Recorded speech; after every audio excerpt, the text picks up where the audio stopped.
Oh, hey guys. Hey man, hi. Hey guys, hold on. Let me take my ear pods out. God damn it. No. We'll be right back. So I'll try to rephrase this. I'm gonna Absolutely, reframe, man. and I'm just gonna be totally honest with you. Get your paper, man.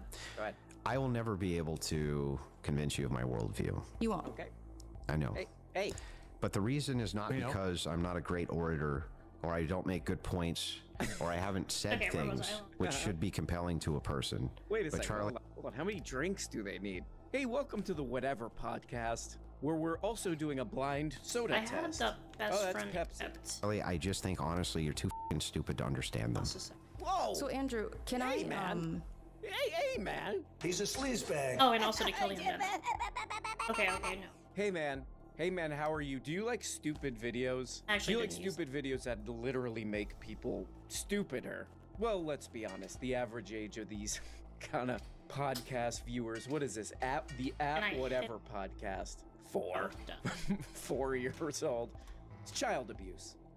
It's a public child abuse show, most likely. But there's a viral. This is the viral clip from this. It's funny too because it's called. They labeled this part of the show. Oh, the show turned sour, right? What's this stupid thing called?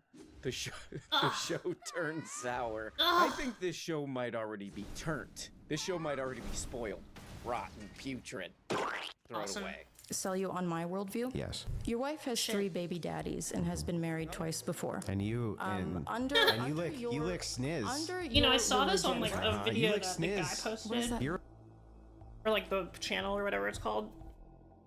Like a bunch of people, like it was like, Charlie insults. Actually, I think Charlie insults, just needlessly insults and Andrew, his name, right? Not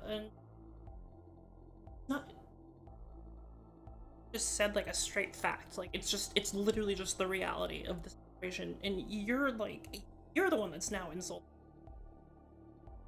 by like acting like it's a shameful thing. Like that's what's insulting. Like her just stating like the reality of his situation isn't like ew. Isn't like trying to hide it away like what's more insulting. a fucking don't talk about my wife, you stupid Shut your mouth. Shut your stupid mouth. Your wife with a 3 baby What did I just say? Hey, kids, watch this. That's actually true. That's actually true for once. That's not even a joke. Hey, my kids are watching this. It's the main thing they watch. Oh, fuck. It's the main thing they watch because they're stupid. My kids are very stupid. You're a little baby. You try to do the women that you try to your hatred against the women that you try to them that they shouldn't, you know, Charlie, did I bring your family? Did I bring any of your family into anything? Stupid. Did I say anything about your family being stupid, Charlie? She's right. It's because I'm better than you. Technically did start it. How many views on this? Hold on, let me do a quick view check. I gotta put my view check face on. Oh, come on. 670,000 views. Whoa, news. That's news. If it's got the views, I call that news. I thought I opened this map up. So this is a video of a grown man. Well, maybe that's using that term a bit loosely. Having some kind of a public panic attack or meltdown or something on an innocent young woman, and I think that this clip right here, I'm doing a little bit of opportunism here because it's a bit of a viral clip. The guy's like, he's like, you're stupid. And then she's like, you shut up. He's like, my feelings are hurt by that. This is kind of interesting. It looks like this guy kind of lost the comment section. She didn't even insult his wife. He did.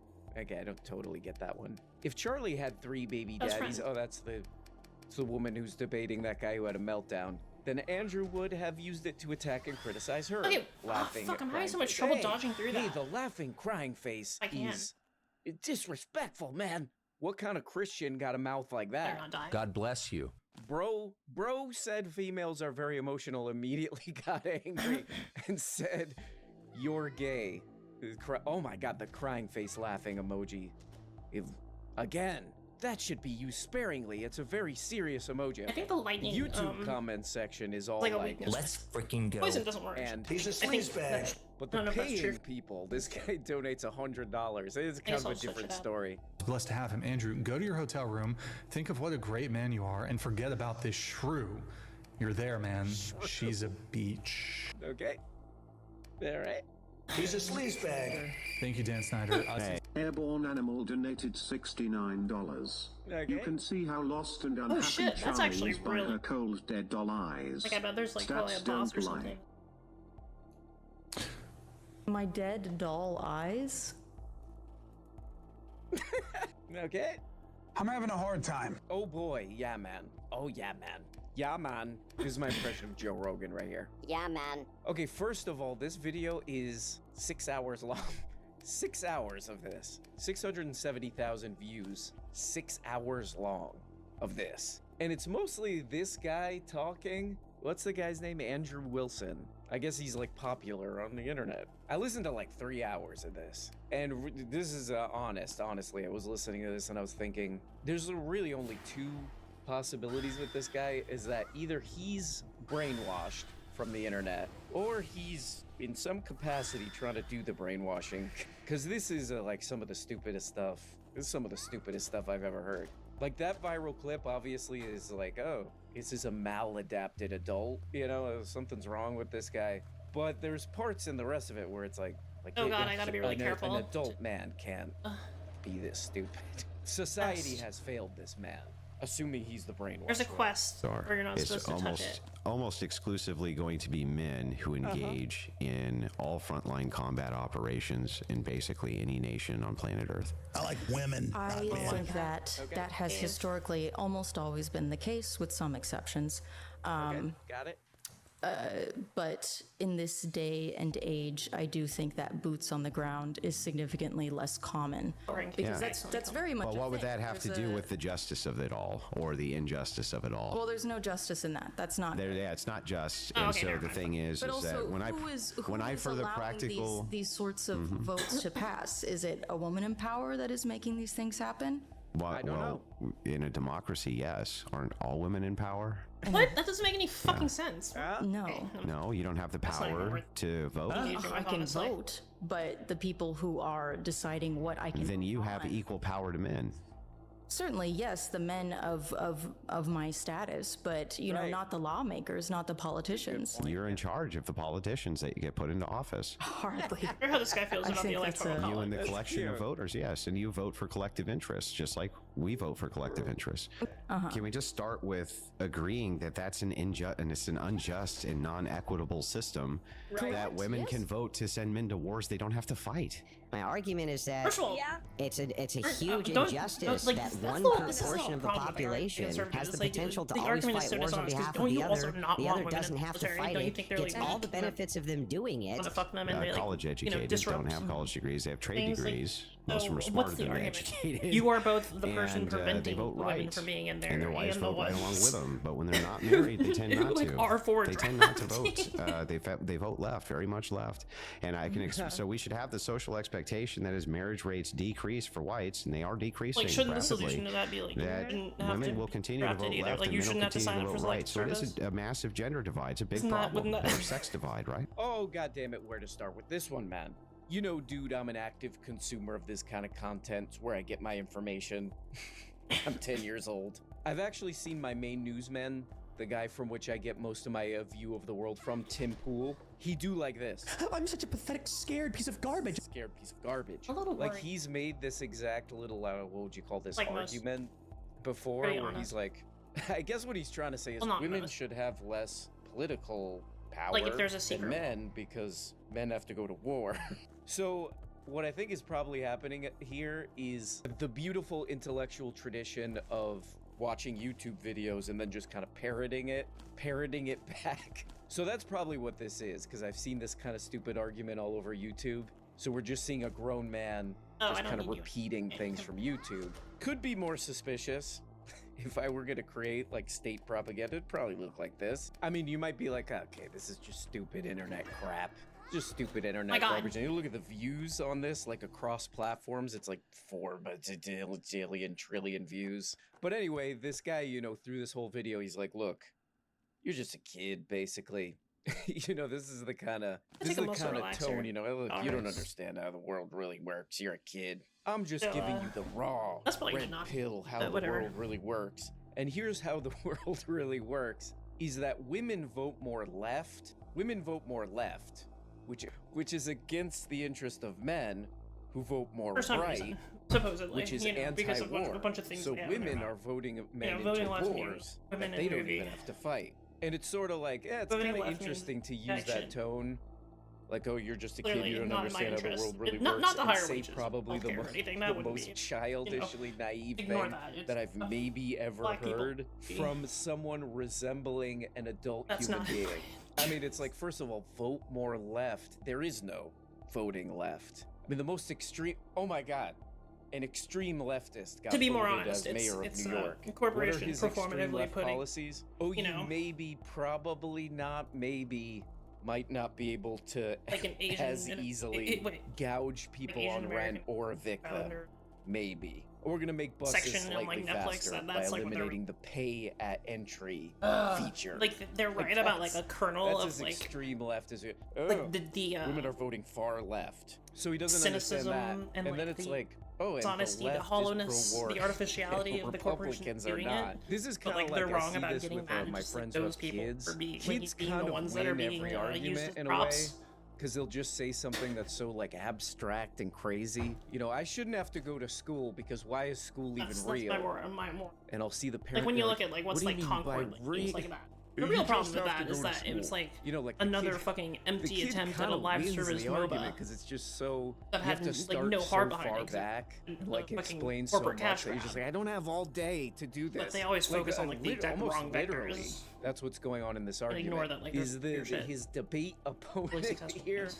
on the prestigious whatever podcast? She kind of is like in Anyway, good faith trying to it's something figure I said things to you out. before I about, think. like, Rainbow- And then you just got this guy in there. Why Like, do I if- have to eat? when you- not just candy. Rainbow you know? capitalism is like a leftist. It's like I can't describe this like kind of go hollow, from like the beginning on this. kind I of mean, this is performatively like sub Joe signal Rogan stuff. support It's like at least Joe different Rogan groups knows about like or war queer, is like a queer racket. groups.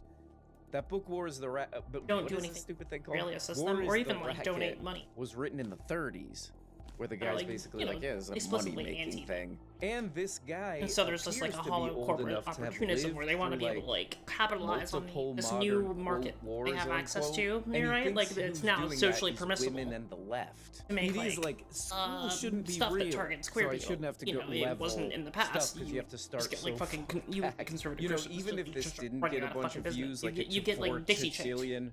Four And, tetrazzini zillion views, you know, across multiple platforms and shorts and a podcast, all this crap. That kind of all. Even if this got 10 views, even if this got 10 views, and there's like one guy who has this level of So basically, the understanding of point how is the that world works, that is, even that those is companies like a would failing of society. that new Like market. not knowing Those conservatives and not would see having that an and they inkling, recognize not the having a cynicism little behind it. glimmer in your eye of And- an but- idea. and- but then you they know would that there's a fall whole for it. And so, like, financial again, yeah, so- structure that revolves around If when you hear endless rainbow war, which capitalism, again the problem has is been the written rainbow- about since the the queer people 30s. being there And, and having by our- the way, in your Kind of missed the lifetime, point. in your The critique is lifetime, on capitalism. the news constantly, like Like confirming the critique that. of the rainbow And you're capitalism, still like, queer oh, you people know what's critiquing causing it all this for, like, war? kind of Women and the hollowly left. using Anyway, props. where's the And bathroom? in So using them when as props. Men vote against To, women's like, kind of, you know, interests like, and can force us to carry Signal children to social Right. liberals, and destroy like, our, you know, like classic, like our fucking, like, avenue to freedom. fans of people Financial that were freedom, genuinely, financial like, on board independence. with Trump, like, they love our policies. Strikes whatever. me the same way For sure, as the right? draft that kind does of to person, you. or like they Because feel I good feel like supporting that- shit Yeah, I that's queer understand. too. You know, Yes. Here's something interesting. like that's though. like that's like how they pat themselves on the let's back just for start like with supporting this. communities. Okay. Like, oh 'Cause I man, think I we saw should get this our commercial terms that had correct here. No, Okay. we don't. a trans person When you in say it, force, and so now I'm right. buying this product because Nobody actually So I'm a forces you good to have a ally. child, even if you can't That's, like, afford the it. other type of Isn't person that that they're actually the targeting. case? I never thought I would find and yeah. sub Tim Pool content. those but companies I doing have that succeeded. basically to help build animosity towards, What is that? which I hate. How is that Like, I hate that about it Como probably se more than dice anything. that one? Succeeded. which is that they like directly contributed to the problem. Never thought I would find by sub using people as Tim Pool props content, and but I have ignoring like done it. actual So societal they go- problems. this- in And this every time somebody would 6 hour, point to a real societal whatever the hell problem, this is, throwing They go on for you know, like I using don't know, them as a an hour, shield, 90 basically. minutes. Not a prop, Where it's a this shield. guy's like, this is so unfair. Like deflect criticism, be This like, is but so what about we unfair. support trans This people? thing that I made up that the left and women are forcing And people got really sick of that men shit. to go do wars. That's unfair. Anyway, Somebody making someone else do something. Also, I think any form of birth control should be illegal. And yes, both of those ideas are in the same brain rattling around. Oh, they're taking away my freedom. Okay. Also, I would like to take away basic freedoms. Where's the bathroom? Toilets. I mean, I don't know. You watch stuff like this and you're just like, is this just content? Am I just being fooled by slop here? But then I look through and it's like, oh, this guy is like wildly popular on the internet. It's so weird. Like there's so much like interesting, good stuff, even on YouTube, you know? 10 views. Like the most informative stuff on YouTube has like 300 views. And then you watch this. Oh, that's 4 quadrillion trillion views. It's like the stupidest thing you've ever seen. Devaluing others on the basis of their immutable qualities. Right. Yeah, but you're allowed to devalue others based on their immutable qualities. You're allowed to do that. Isn't that freedom? You're allowed, but you get in trouble for it. That's what I Isn't was that- originally then talking how about. is this was really this idea of like, white feminism is identity about politics, expanding like him personal voting, freedom? Like, It's like every time I it's talk based to you on this, about a like, topic, completely it's just misguided limiting a sense freedom. that voting Every left time I means talk to you about any corporations, like, proposition that you that consider push the liberating, agenda it's actually just more. punishing. It's like this Which isn't might be really correlated, about being you know, fair but to that's men and like- women. It's about not punishing like, people and you telling them have what they have to do with no their own real money. coherent- No, let me explain to you what I mean about freedom of choice. Yeah, do that. So, But let me. Okay, this is an interesting part right here. Man, I love the debates. Especially I when love like it'll debates 'cause I directly learn. harm your I own learn, and I material. go like this. That's like when it's like becomes shooting But this is yourself kind in of the an foot. interesting Like, what are you part even here. doing? Maybe just like Because this guy's like, I'm a Christian.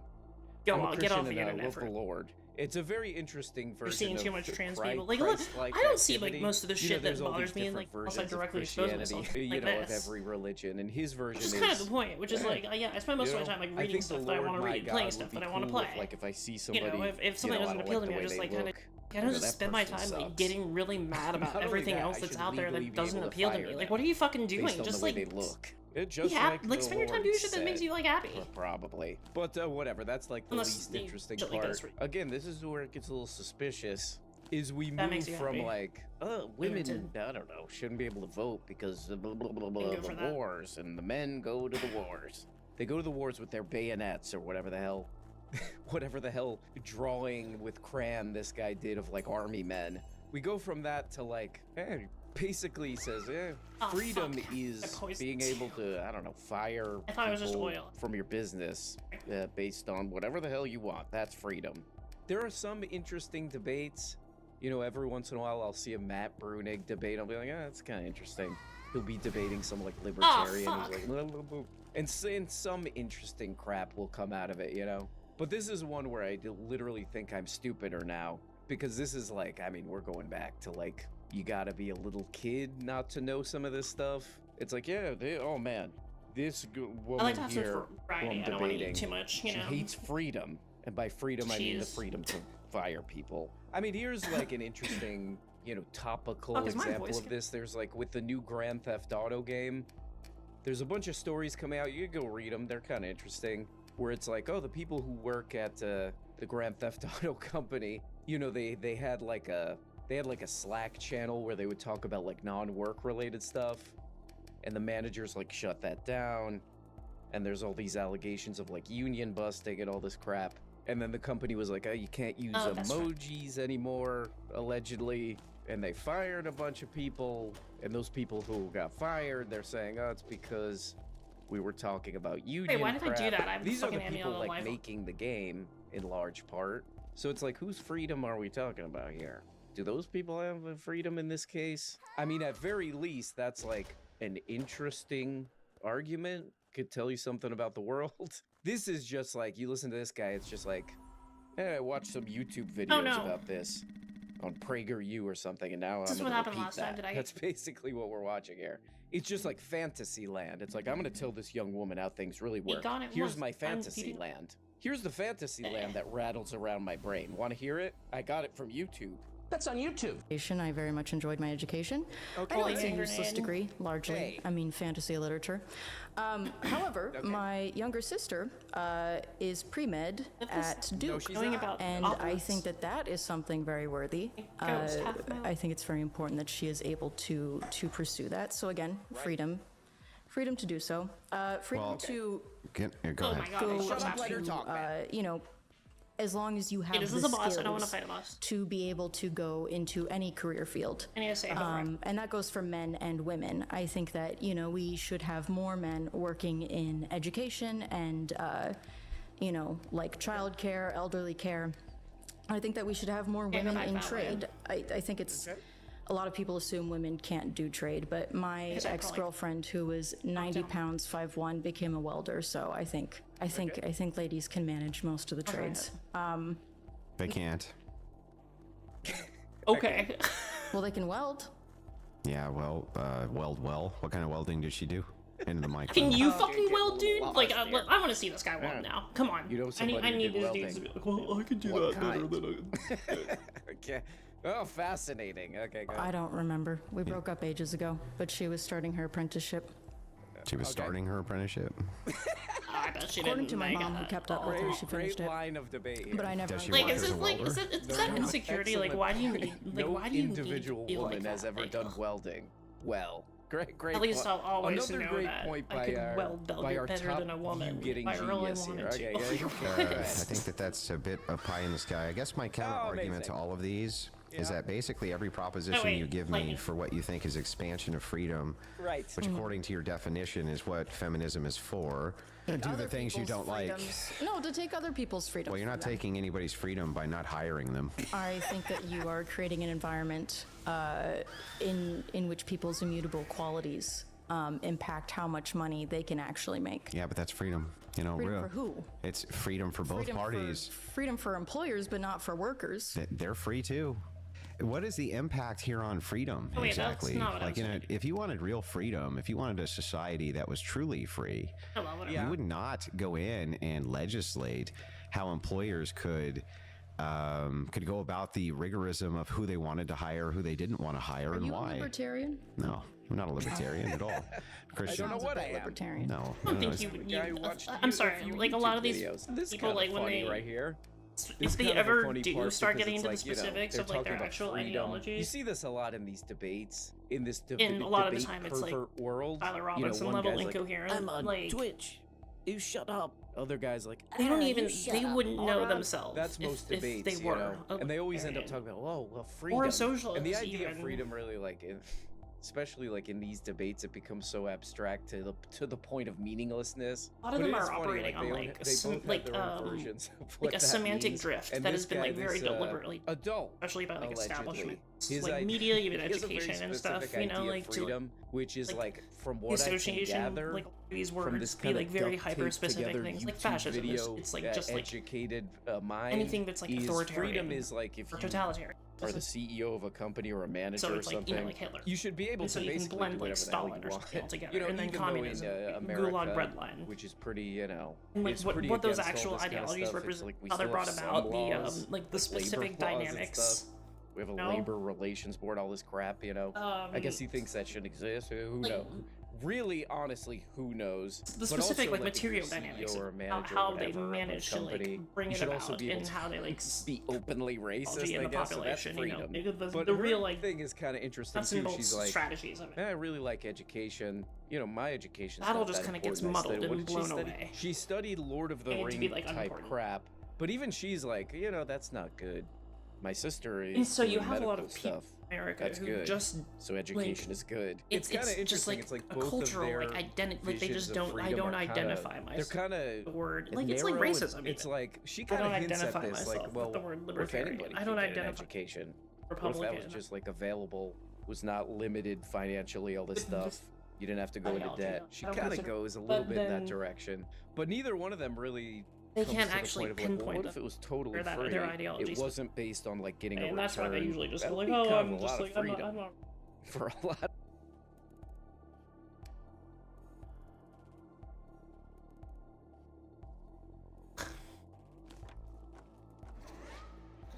Ah, I need the shield. The people, I could go learn from, you know, people with a lot of experience in whatever field. That sounds kind of freedom-y. I don't know. Yeah. It's funny too, you know, I hear a lot of these goofballs, like my favorite newsman, Tim Pool, he's like, oh man, AI. Yeah, that goddamn AI is creating all this slop. This is essentially slop content. Because, like, you know, this I'm still dying. Oh my god. And you're basically just hearing a copy of a copy of a copy of a copy of, like, other YouTube videos. You know, like with the college discussion, it's like, ah, man. He's basically saying, ah, man, you know, people shouldn't even go to college because they just get their hair blue, and then they go blah, blah, blah, blah, blah. And it's useless, and they should learn how to be a plumber. It's like, oh, yeah. Right, the thing I hear in, like, every other stupid political YouTube video, you know?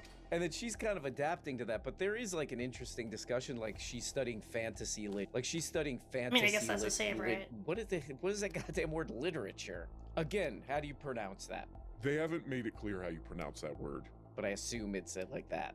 But yeah, you're just hearing the same old crap regurgitated from old YouTube videos, but there is an interesting thing there. It's like, you know, in America, college is like a high-risk investment, so everybody's like, oh, I'll get a business degree, I guess. I don't know. Like, she's kind of saying that. She's like, oh, look, I wasted the thing on the thing. I wasted a bunch of money on this. But it is interesting. It's like, you know, yeah, when you're looking at a higher education just as, like, you know, an investment, and how much of a return can I get on that investment? And Okay, yeah, what do I want to I guess get the business degree. But, you know, people do want fantasy literature. You know, it's insane, but people do enjoy the arts. And, like, what are you losing? What are you missing if you don't get to do the higher education thing? Are they fantasy undead? literature? I guess they are.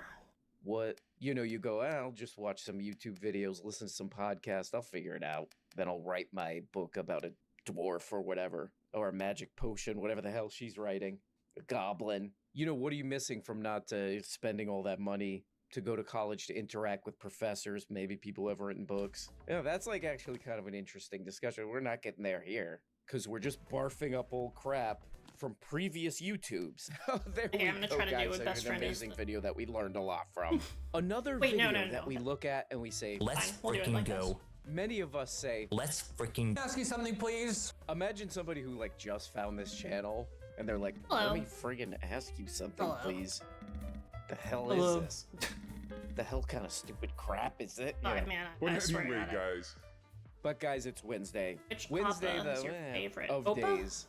We look at Wednesday, we go, okay. Be All right, I Japanese. guess it's Wednesday. We say, The fence sitter of days. enough with your crap, Wednesday. But I hope you guys are doing great. are you talking about? Bye-bye. Oh, hello. You don't Welcome know. to the end of the video. Welcome. You're welcome Unbelievable. here. Hey, come I in, lost my man. memory. What the hell was I talking How about? could Oh, anyone right. forget that? Hey, you're missing videos every single Right, week. they're- Honestly, if I'm being straight up, And I if am. I'm being gonna straight up on this, you're missing way better videos. Oh, man, How do you see those I'm getting, videos? like- Oh, subscribe on Patreon. Subscribe on Patreon. That's how I say it. Subscribe on Patreon, but I say it like subscribe on By Ugandan named Zoran Kwame Mandani. Get out I'm of gonna give my myself country. like a cement. He was never running for the mayor of a town What are you two doing? in Malaysia. Skeletons stolen. Fuck you. Musk took over and, made comedy legal again and brought back free speech. Basically, brought all the Nazis back on the app. Everyone from Alex Jones to Nick Fuentes, you name it, they're You all really one don't know. band, and they can all spread their vile It's a bigotry thing. to the entire wow, world all thing. the time. There was Yeah. also a pop-up of the meme And the skeletons accounts, and the scampered meme off. accounts, Arsler Finder, trap? the Maganation, like lots of them. And Turns out that they were not in fact Americans for the large part. Arsler Finder this turned is, out like, to be a long Australian. Maganation game. turned out to be from Eastern Europe. There have been just an endless amount of these accounts that became monstrously huge. I believe I like monstrously backtracked huge. so fucking and far. in large part because Just to, like, hate sells on the Cinematic internet. sequence. And if there's corners of the internet, especially mainstream ones, like one of, it's not the by any stretch You're a most popular solid social media app. That's obviously things like YouTube and Cinema, TikTok like and stuff like that. But yeah, it's still a top. Oh my God. 50 or top 20. Let me even, go. I would say social media app in terms of daily users kind of thing. If that mainstream media app suddenly has a whole bunch of Nazis on it who are spreading a whole bunch of white supremacist propaganda, well, yeah, they're going to blow up and do very good. And now there was a financial incentive because I did it to myself. Certain amounts of profit sharing from advertising, even though advertising doesn't exist on the platform as much anymore, at least not mainstream advertisers, but you'll still get cryptocurrency ads, why I thought that would scams, all the worst weirdest things you can imagine are the remaining ones. But more than anything, Elon Musk decided to take a very big hit, and what he did was he kind of invented an MLM scam. He wanted everybody to buy these little things you see right here, the blue check marks. And so what he did was he initially tried different ways to do that.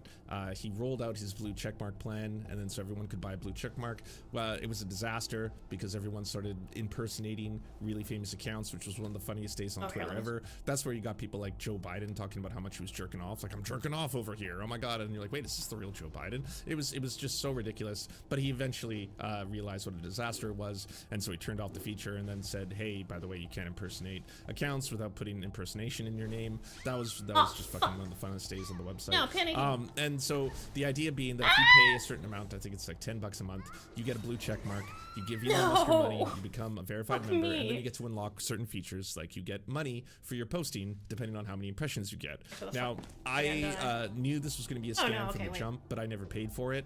And so what ended up happening is all of a sudden when he unlocked that payment feature, really big accounts, Tim Pool, Ian Miles Chong, Brian Krasenstein, they all started marketing it for him, because what he did is he specifically gave only a handful of people enormous payouts. So they are the only ones who are getting things like $10,000 a month. Like, I don't know if you remember when the Krasenstein, Brian Krasenstein brother, he posted a picture of his check holding up his like $20,000 check, being like, this is how you can earn so much money on this website. I'll teach you how to do it. It's incredible. Elon Musk has basically really given power to the people here, all this kind of shit like that. And it turns out that that's just not true. I found out early from Matt Binder, who was given a punishment checkmark. He was one of the early journalists who was given a checkmark out of spite, because Elon Musk realized no one was going to buy these blue check marks. No one cared. And all the big accounts that used to have them already, like myself, that was verified, he took our check marks away, and then thought that by doing that, we'd all be so desperate that we'd just be like, all right, fine, I'll pay you, god damn it. And some people did, but most people didn't. And then after a couple of years of that, he like basically was like, you know what, fuck it, I'll give them the check marks back. And so people started getting the check marks for free, including myself. So I then got a blue check mark for free. And once I got a free check mark, I was like, oh, cool. Well, I'm already on the website. I'm going to turn on this profit share and see what it's like. I can't stand for this Immediately anymore. after my first month getting the same amount of impressions as Tim Pool, who said he was getting $10,000 a month, my first payout was $45. How dare those? So just want to let you know, it's a scam. It's 100% a scam.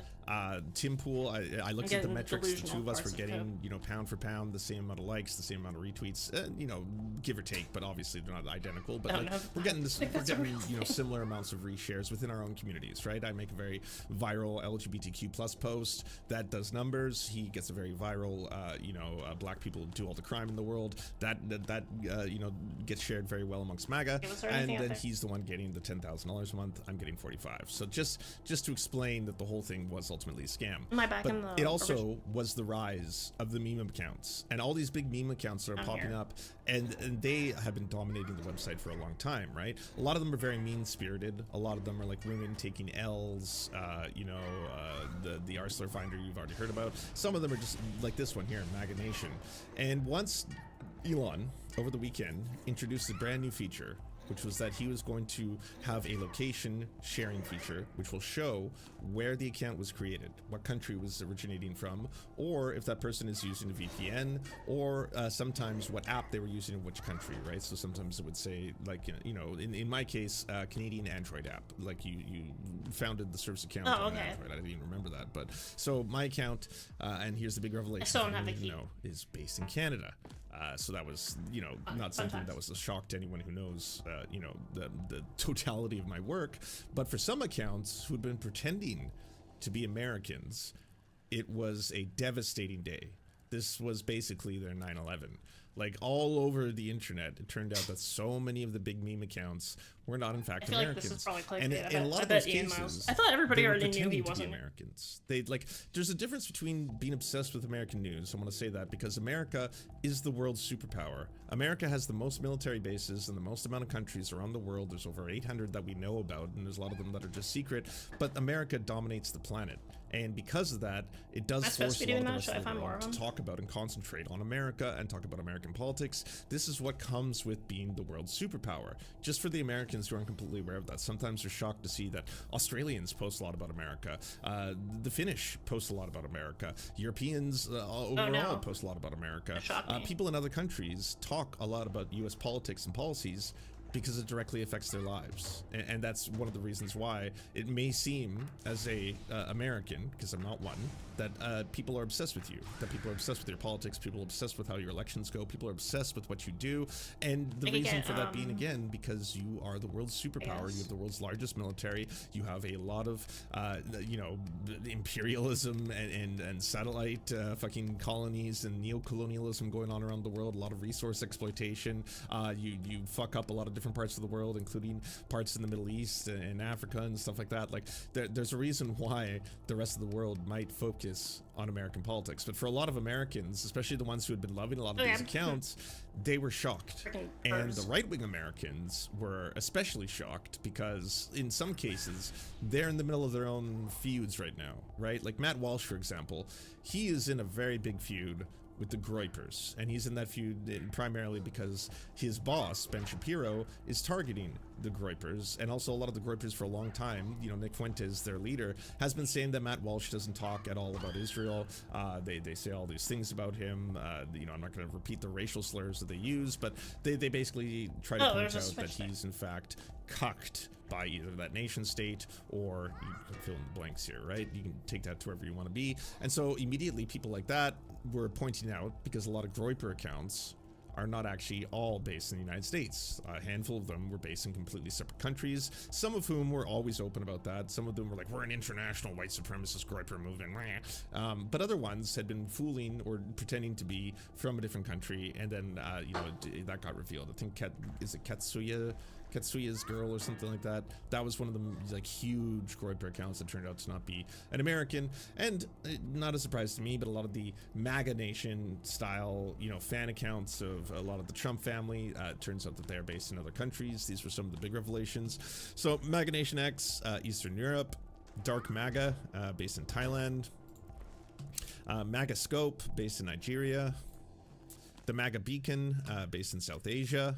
So, you know, these accounts, by the way, massive, you know, promoters of whole bunch of pro-MAGA, pro-white supremacist, you know, rhetoric and stuff like that. And a lot of them often do, again, pretend and or talk like they are in the first person Americans, right? Like, not in my country, we are at war, they killed us, they took away Charlie Kirk, and at the same time you're doing all this from South Asia. So, you know, people on both sides, by the way, liberal accounts are like overjoyed to find out how many MAGA accounts turned out to be from other countries. MAGA accounts are overjoyed to find out how many liberal accounts turned out to be from other countries. This wasn't a uniquely just MAGA thing, right? There was a lot of Zionist accounts, a lot of pro-Zionist accounts that turned out to be from other parts of the world, and then obviously a lot of people were being like, oh my god, you've been talking as if you were from Israel. This is not an account from Israel. What is going on? Just as there was a lot of accounts that were pro-Palestinian that turned out to not be from, and this one I think is really telling. There are Palestinians who live in a lot of different parts of the world, and in those other parts of the world do activism. And that's not a surprise to me because of how terribly they're treated by other nations, namely Israel and the United States. A lot of Palestinians who live in Palestine are having very bad lives. They're undergoing a genocide right now. So as a result of that, there are refugees who have gone to other countries and then set up in those other countries accounts, and when they set up those accounts, they start doing obviously pro-Palestinian activism that heavily focuses on the United States, because the United States is the primary funder, military supplier to Israel, so they will talk about that. So these are not all the same. I just want to add that, all right? Not every situation in which I'm going to expose these accounts right now is necessarily indicative of someone intentionally pretending to be someone else because they were doing that with malice. There are accounts that have been very transparent this entire time. What the fuck are those? I think Americans were shocked to learn that the huge American political account, Polling USA, was Canadian.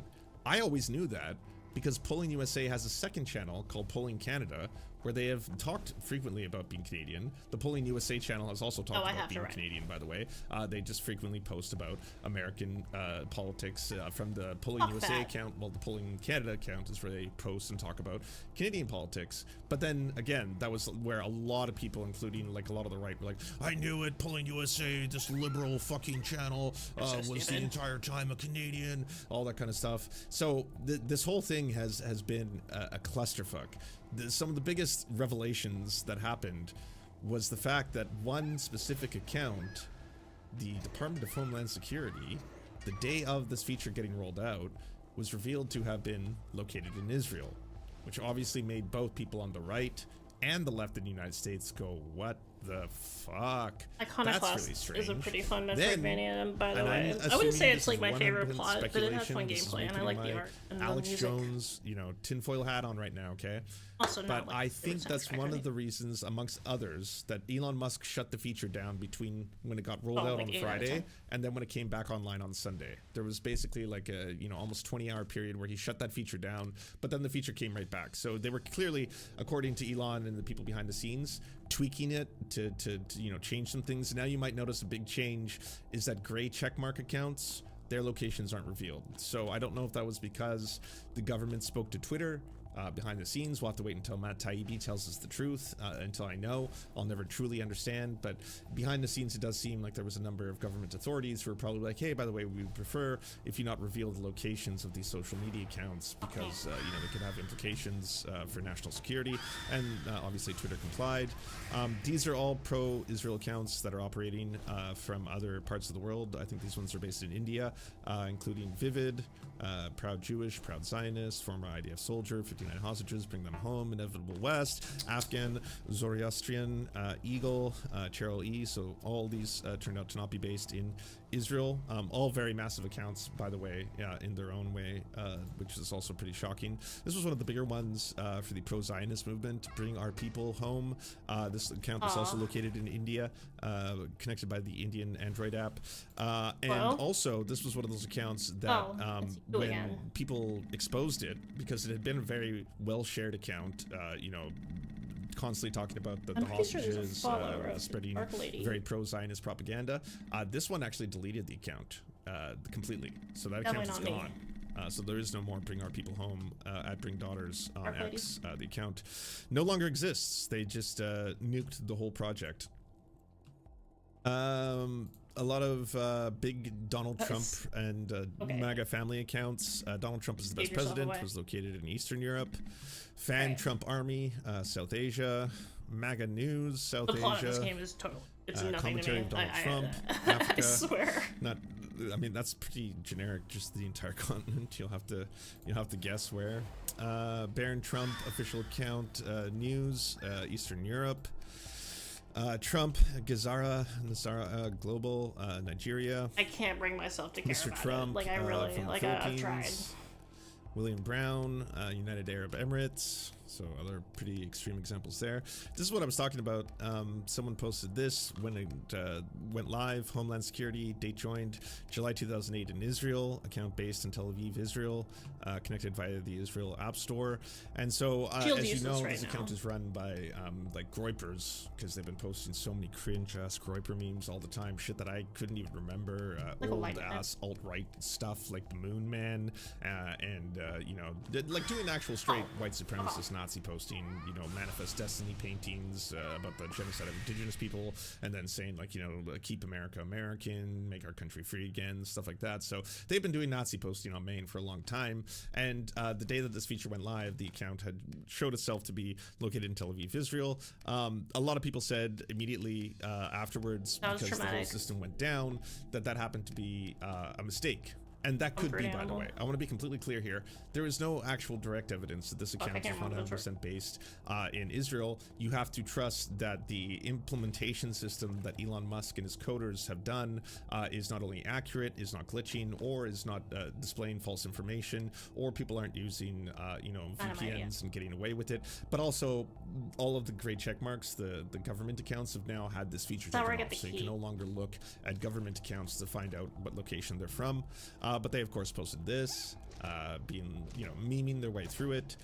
Apparently, I guess that wasn't enough. So they Enjoying actually some of posted, like the art. I can't believe we have to say this, but this That's account has not only the ever been pervy run art, like and operated like from the Tomie United type States. shit is pretty cool. I Screenshots are guess. easy to forge, videos are easy to manipulate. Thank you for your attention to this matter. There's been a lot of people who actually recorded The videos pervy to make art's sure they fine. weren't just seeing I'm like, something, it's trying to fine be on like, it. okay, well, how can I prove this down the road?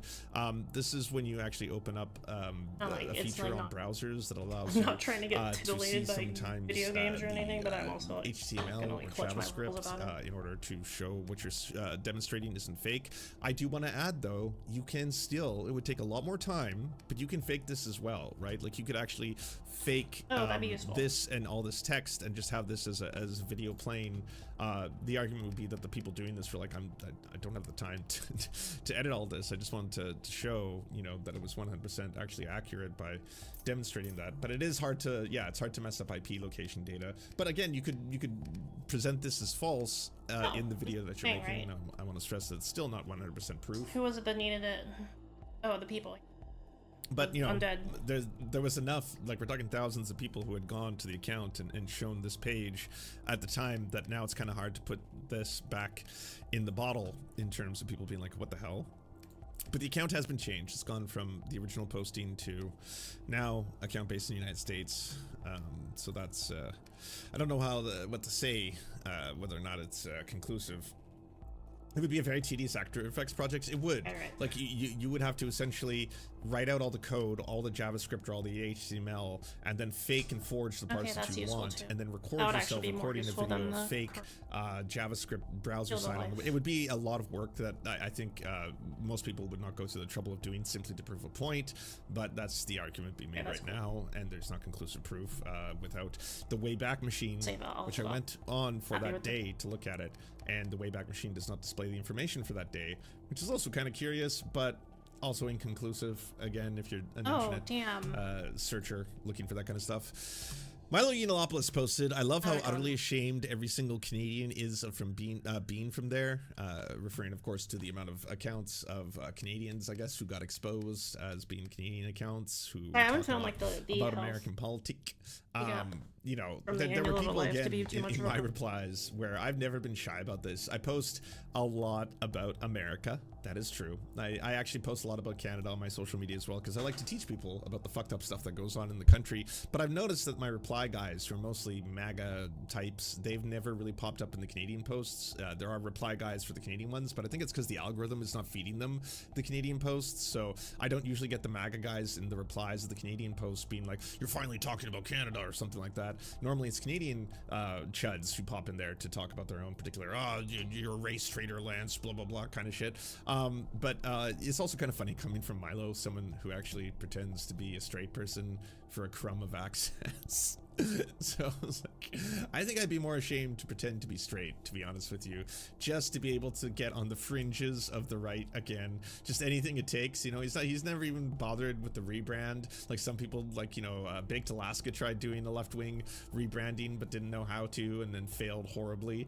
All that kind of shit. Like that stuff isn't working out, but that's what Milo was posting. But speaking of Canada, by the way, it turned out a lot of the Alberta secession accounts, the people who are trying to get Alberta to separate from the country and join America, to the surprise of no one, time to care are about based in Canada. America. Time to care about Canadian So what do you have to say about that, Americans? going on in Canada? You Oh, man, Yanks, I'm so interested. trying to get Alberta to join you, to secede. Man, I'm really You're invested just trying in to this. start a civil war here in Canada, because again, Paying it would attention. benefit you greatly, I guess, to have Alberta be the chair's I'm 51st liking state, as Donald Trump says all the time. Remember everything. But yes, a lot I of care the so much blue about Canadian checkmarked politics. Alberta and Canada freedom accounts turned turned out to be American accounts, and also some of them were located once again in other countries, completely far away. It's not a surprise to me at all that the same thing that was happening in the United States, where you had all these like very prominent right-wing accounts that were posting a lot and pretending to be Americans. Well, there's Canadian ones too. I'm sure, I haven't seen this, but in Britain, I'm sure British people could tell me there's probably it was actually a really similar weird phenomenon how of coincided very big a book accounts, called meme accounts. Manufacturing Maybe not Consensus. like Tommy Robinson is, I think, British, because that's pretty definitively And it's provable. all about this, But I think like, for some other big accounts, I'm sure like there's using like, you know, bot farm, Keep Britain for the British gamification, style accounts and with how like, it you know, encouraged avatars and people stuff like that, to and blue bot check farms mark, to create who do a engagement, lot of get racist posting checks. in the country, who are not in fact from the and United how it's like Kingdom, and that democratized needs to do location computation sharing, propaganda if they're not. and And I can explain all and this shit because like I know that. some people Yeah. got It's a confused, really and I interesting saw book. some I might people listen to it posting. again. It's not a surprise to me that Just Matt like- Walsh and the far right immediately got really nationalistic, because that's part, I think, of the entire reason why Elon Musk would do something like this. It hyperdrived people's online nationalism instantaneously, to a point where even I felt a little bit susceptible to that, trying to have fun on the internet that day, where all of a sudden there would be people being like, fucking Canadians should never talk about America. I never want to see another fucking Canadian say anything about our fucking country ever again. And then there were Canadians who were posting similar things, like fucking Americans trying to promote Alberta's separatism. They need to get the fuck out of our country, shit like that. And everyone's just started feeling these feelings of, oh shit, I've been separated back into teams. When I go check out It's teams. It is. Well, what's my team again? I need to be part of my team because again, we're all born into these teams, and they're very important. And yeah, maybe I am really mad at India right now, and all these people who are posting about my country, and that's what the fuck? What makes them think they can do that? And they're spreading all this racism. And you know what? Maybe they're responsible. They're responsible for all the racism in this country because they're all part of the psyop, and there are all these bot farms. And these bot farms have been posting from other countries because they want to spread bigotry and fascism here, and that's why. That was how the liberals on the other end were responding. No, right? not that. It was wild. You were seeing all these different forms of extreme racism or xenophobia or just nationalism being hyperdrived. And I have a thing to say that actually was one surprising, beautiful thing, is that I noticed that a lot of lefties, because we are internationalists, because I believe in the beauty on one end and the potential of the human race. I care about international politics. I care about people in all countries. It's one of the reasons why people often say, why aren't you one of the ones who thinks that we should, like, you know, nuke America to destroy the American empire to liberate the world? Because there are hundreds of millions of Americans, including tens of millions of children, who in my eyes are innocent for a lot of this. And there are a lot of people who oppose the American empire, who oppose the American military, who oppose American imperialism, and who oppose the idea of them being the world police, the world extractor, the climate change baddie, all that kind of stuff. I don't think that is going to achieve the goals that you want if you want to simply think of other countries as nation states that you can simply try and destroy to liberate everyone else, because that just hasn't worked out throughout history. If it's being done by imperialists for their own intentions to be able to expand their colonies, or if it's being done because you feel that you're part of some resistance or liberational force, whatever the case may be, when it comes down to it, we have to kind of see humanity, because we have to save the world together, right? Like, we have to solve climate change together. It would be in the interest of the world if more Americans woke up and they decided to actually hold big oil accountable. Or British people, because British people have BP and a lot of other companies as well. They're the old colony superpower. They also should wake up and nationalize these companies or hold them accountable and get them to fit the bill for a lot of the damage that they've wrought upon the world. And this includes the tech companies as well. This includes, look, this is not a novel idea. It was done for Big Tobacco. If you don't know, Big Tobacco for a very long time had done research into their own products to find out whether or not big tobacco was bad for humans and if it caused cancer, and surprise, surprise, it turned out it did. And rather than actually reveal that to be, hey, by the way, we found out that our products are bad for humanity, and so in the interest of preserving humanity, we're going to go forward and release this information, as well as we're now going to work to take a lot of the additives out of our product, because we realize that the stuff that we put in to make it way more addictive is actually accelerating the rate at which people get cancer and bronchitis and all these other problems. Instead, they wanted to bury that information. That exact same thing happened with big oil. They have done research for years into the damage that climate change was going to have upon the planet. And once they found that out, rather than reveal that to the world and start talking about transitioning to other forms of energy, because they're not saying, hey, we should get rid of energy, but you can actually get energy cheaper from other mechanisms if you actually work on those industries in the way China has, for example, they buried that information. And they didn't want the world to know. And then they spent billions and billions of dollars on trying to politicize climate change, trying to say, hey, by the way, it's actually Al Gore and the Democrats who are trying to do the climate change. By the way, we can look at this whole situation as one in which this has been so heavily politicized. Maybe we can obfuscate it a little bit by getting more people to talk about other things. Hey, have you heard about the patterns of solar flares? Have you heard about how the Arctic ice and the way the Earth and climate works is actually more of like a wave, and that we're just going through a phase right now, that we're going through a heating, but then we'll go through a cooling and all this kind of shit. They're doing that obviously because they don't give a fuck. And very recently this just happened in tech, where there was research done into Facebook, and that research has just revealed that they knew and they found out that if youth use less of their products, less of their social media, that younger people had much lower rates of depression and anxiety. So their product was directly responsible for accelerating and increasing depression and anxiety amongst younger generations. And they did the same thing as climate change and big tobacco. They buried it. I found your They wanted document. to get rid of it. They didn't want people to know about this because it's going to hurt their bottom line. It's going to freak out their shareholders, their investors. And this is what seems to happen with these corporations, these monoliths, these titans of industry, these international, entities that we think sometimes as being untouchable. They effectively get to a point where they don't want to help us all, humanity that is. They care more about their product, their bottom line, their shareholders, and their fiduciary responsibilities to them. That's how this shit goes. And so I think the idea of now being like getting more nationalist, which if you ask me why did Elon Musk do this, because on the surface it seems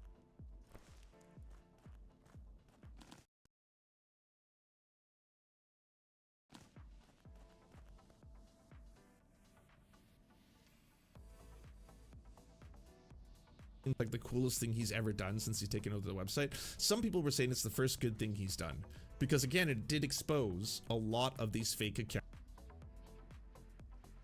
This rant from the British newspaper columnist, author and broadcaster Melanie Phillips is insane. I'm just going to say it, it's insane. It's hateful, it's nauseating, and it is instructive. You see, what you're going to hear is not the rantings of a fringe fanatic. This is a columnist for the Times newspaper, which is owned, of course, by Rupert Murdoch. It still styles itself as Britain's newspaper record. Okay, hold on. She's got a long association with Britain's public broadcaster, the BBC, long appearing as a regular panellist on Radio 4's Moral Maze. She's been on the BBC flagship Question Time multiple times. I'm ashamed to say she used to work for the Guardian newspaper. Let's say she's been on quite the journey since. Just brace yourself what she says in this speech she delivered in New York for Shirat Hadin, an Israeli organisation which has links to the Mossad, which engages in lawfare against champions of Palestinian rights. The title of the conference is Rage Against the Hate, which, as you'll hear, is as an Orwellian perversion of the English language as you're going to get. Why is all this happening? Well, I think that the Palestine cause is absolutely central. The Palestine cause, as we all know here, is based on nothing other than the destruction of the Jewish state, but more than that, it is also based on stealing the Jews' own history in the land from them. But the Palestine cause has become the cause of causes in the West, which of course is in the business of destroying its own core values which come from Judaism. No coincidence. In my view, the Palestine cause is a form of holy war, Islamic holy war, and it is a Trojan horse for the Islamization of the West. By adopting the language and the moral inversion of the Palestine cause, the West has bought into the agenda for its own destruction at the hands of Islam. This is a death wish by the West. And if you have a death wish, everybody becoming you cannot Islamic. fight Islam a death taking over the entire which is West. what the West is facing in It's the just like the most forces of extreme Islam. possible. It cannot and fight it because it no longer knows what it is. The most West no extreme longer has and the will unlikely. to Like, defend when's the last itself time that's ever because happened? it no longer knows Just, what like, that everyone means. became And that insofar as it ever knew what it means, on it the has tried to entire destroy it by telling itself that the West is to be hated. This has created a vacuum into which has I don't even do marched this with like the conservative Islamists to ideology. conquer Like when I think the about like West trying to because how to the make people West stop is being Nazis, paralyzed. think about like Let's trying begin. She fames the they don't sit around Palestine trying to cause, find as out she who to blame describes for their it, is not problems and simply stuff like that. solely Like I definitely driven don't by the like destruction once you of start Israel, like framing but an like Islamic different holy ideologies as war, like a which virus calls or something. a Trojan horse A for mind the virus. Islamization of the West. She's Going very down, like, a clear about who she pathological sees as the path. enemy. She identifies it as Islam, Which isn't she to, like, create a claims false seeks to equivalent. destroy the West. Islam is a death cult, she says, and makes it clear that That it is kind of like intent slippery slope frame. on conquering the West. Very important here to It'll emphasize. spread She says and take Islam. over. That's what she says. She didn't say in that context Islamist, fundamentalist extremism or whatever. She very clearly is referring to Islam as the religion, the entire religion of Islam. The second biggest religion. Yeah, this is on what I was earth. saying. I The said religion this which too. 2 They billion always say people Islamist, even though believe in a quarter of the instead human of race. Muslim, and they're The dominant religion of to Indonesia, make it sound like it's like which is all the a biggest dangerous ideology. Muslim country on earth. And or it gives them like some Pakistan, plausible Nigeria, Turkey, as well as deniability because if over you press them on 200 it, like if you know, because Indians, like and people indeed say like tens Zoran, of an millions Islamist, of Westerners. right? You press She them on it, presents here they'll like a be like, hateful no, I'm just conspiracy. saying, like I'm not That saying means, all of course, Muslims. disregarding, He erasing specifically is. the No, you are. Palestinian That's what you're doing. experience. That when the British Empire promised Palestine to the Just like Zionist saying like movement transgenderism. over a century ago, 90% plus of It's trying to Palestine's make it. It's population were Arab Christians adding and the Muslims, ism yet is the like vast to like majority ended when you up being like having that in violently there it makes expelled it 3 decades later, with 15,000 or so sinister slaughtered. thing. And then its people were subjected to the longest belligerent occupation of modern times, the land illegally colonized, its people subjected to apartheid, vast numbers brutally incarcerated and tortured, their basic civil rights taken away, Gaza besieged and then subjected to what a consensus of genocide scholars, including Israeli genocide scholars, have concluded is genocide. So rather than Palestinians being driven by a sense of obvious burning injustice arising from all of that, as any people on earth would feel in those circumstances, they are simply reduced to being irrational haters of what she terms the Jewish state. She then links this to a hateful and groundless conspiracy theory that the Palestinian cause is part of a conspiracy on behalf of Islam to Islamize the West. Now let's park the fact that the Palestinian cause has long included both Muslims and Christians, and non-believers for that matter, that the long dominant Palestinian movement was the Secular Palestine Liberation Organization, which I'd note Israel sought to weaken was paying by attention supporting the then, rise of Hamas, believing that they would therefore have a divided Palestine National Liberation Movement and Palestine National Movement, which would then prevent it from ever succeeding, because, you know, they'd say, well, Hamas is an unacceptable partner in peace, having supported the rise of Hamas for this reason, and Fatah doesn't speak for the whole of Palestine because it doesn't rule Gaza. Now, what's her evidence for these claims? Is there some secret central committee of what she describes as Islam, which decided that the Palestinian cause would be used as a blunt instrument to Islamize the West? What is she talking about? Yeah, the carrot kind of stuff. What's her evidence? What's she citing here? Could it be actually that the vast majority of Muslims are just people trying to live their lives without being part of some grand conspiracy? Now, let me be very exactly clear. The claim that there was a conspiracy on behalf of Islam to Islamize the West, the Islamization of the West, it's a far-right conspiracy theory. By definition, at least, a fear and bigotry against Muslims as a whole. Extreme. And now, if you're like a on second that, generation. in 2019, Phillips penned a column for the Jewish Chronicle headlined "Don't Fall for Bogus Claims of Islamophobia." You know, he just She like wrote fucking that jokes the about like how concept he of like cusses Islamophobia and is like profoundly anti-Jew, sex on adding rom, like to equate it with the dehumanizing, insane, and essentially murderous outpourings of Jew hatred as obscene. Here's the thing. I believe anti-Semitism is dehumanizing, insane, and essentially murderous, and so is Islamophobia. You know, it's actually really easy, including to like right, like prejudice in all its forms. Give it a talk go. about like groups. Mel, there is now, like this a sort is of the like same Melanie Phillips who wrote another column headlined, "If you support the Palestinian cause consensus, in like any you have form, like an you're ideological facilitating Jew hate." Not an exaggeration. Or, like, That's an what the idea. headline was. They You changed can the talk about headline like how like because of the like, all, outrage. like but the column socialists remains, in which she said, believe "Deranged fear and something. hatred of Jews and the aim of exterminating the define the Palestinian cause, which But then when you happens to like be on the an signature cause of individual the level, West this is progressive like get classes." down to like She condemned Jewish an people and individual others who supported the Palestinian cause, concluding, supposedly if you has support any the beliefs, they're gonna have like, a Palestinian whole Arab wide cause range. today, you are facilitating deranged and murderous Jew hatred. You know, it's not Yeah, gonna be like the nothing wrong with stereotypical like blue-haired people who are deranged. It was ring envy. Melanie. Look, in my view, this is straightforward basis.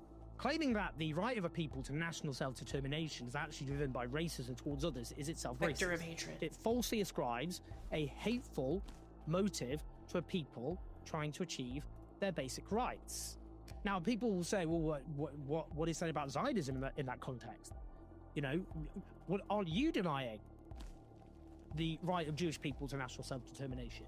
The argument here is, again, that the right of national self-determination is something which a people, of course, should be able to exercise as long as it doesn't strip away the right of another people to national self-determination.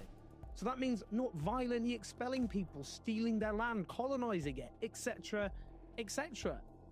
It's not a hard concept to understand. Indeed, given the opposition of Melanie Phillips to any form of Palestinian state, what fate is she advocating exactly for the Palestinian people, given there are as many Palestinians and Jewish people living between the River Jordan and the Mediterranean Sea? Is her view that they just languish there indefinitely as fourth-class citizens? That being a best-case scenario, given the genocide perpetrated by Israel against Gaza, she already made clear that the Palestinian cause, or the Palestine cause as she calls it, is based on stealing the Jews' own history and the land from them. We'll talk more about that. Here are some more clues in this part of the rant. The world has been made to believe that peace and justice in the Middle East hinge on the Palestinians getting a state of their own. But okay, thank you. Justice for the Palestinians has been deemed to be the issue that drives all before it. By apparently denying that happy outcome, the state of Israel has come to be perceived as the enemy of humanity itself. This is the big lie that we are all up against. But the Jewish world has never identified this big lie as such and has never fought it. It has never told the world the truth. There is no such thing as Palestine. There is no such thing these as people the are fucking Palestinian psychos. people. It's like, imagine like caring that much if like somebody has like a fucking state or not. The Jewish world has never told the rest of the world Like, that I the genuinely indigenous don't even people think the of the Palestinians land care of if so-called they call it Palestine whatever state are the that- Jews. That like, the again, Jews are the the one only state. people who have What the any name is, but entitlement they have to evil, right? any of this land, an entitlement based I don't think they in give a shit law, what it's in called. history and morality, and they are the only Greeks people do. who have an entitlement to all of it. The Jewish world has never said that. So, to repeat, the big lie, grotesque use of that here, how to say, as far as she's concerned, is the very existence of the Palestinians.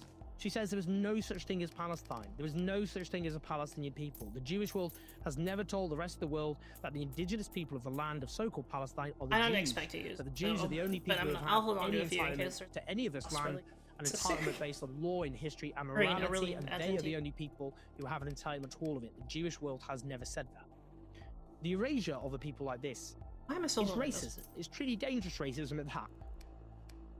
I don't really think it needs much more unpacking why denying the existence of a people is racist. But why don't we just do a little history lesson here? David Ben-Gurion, the first Prime Minister of Israel, essentially the founding father of Israel, is among those who believe that today's Palestinians are in fact descendants of Jewish people who converted to Christianity and then in many cases to Islam. And DNA findings have subsequently backed up the fact that Palestinian Arabs are indeed close to Ashkenazi Jews in their genetic makeup. Jewish people and Palestinians with heritage from Palestine descended from the Canaanites. One Israeli historian interviewed in the Jerusalem Post has even said that he can declare with certainty that nearly 90% of all Palestinians are descended from the Jews. Further complicating things is that some of today's Jewish people don't have any heritage from Palestine at all.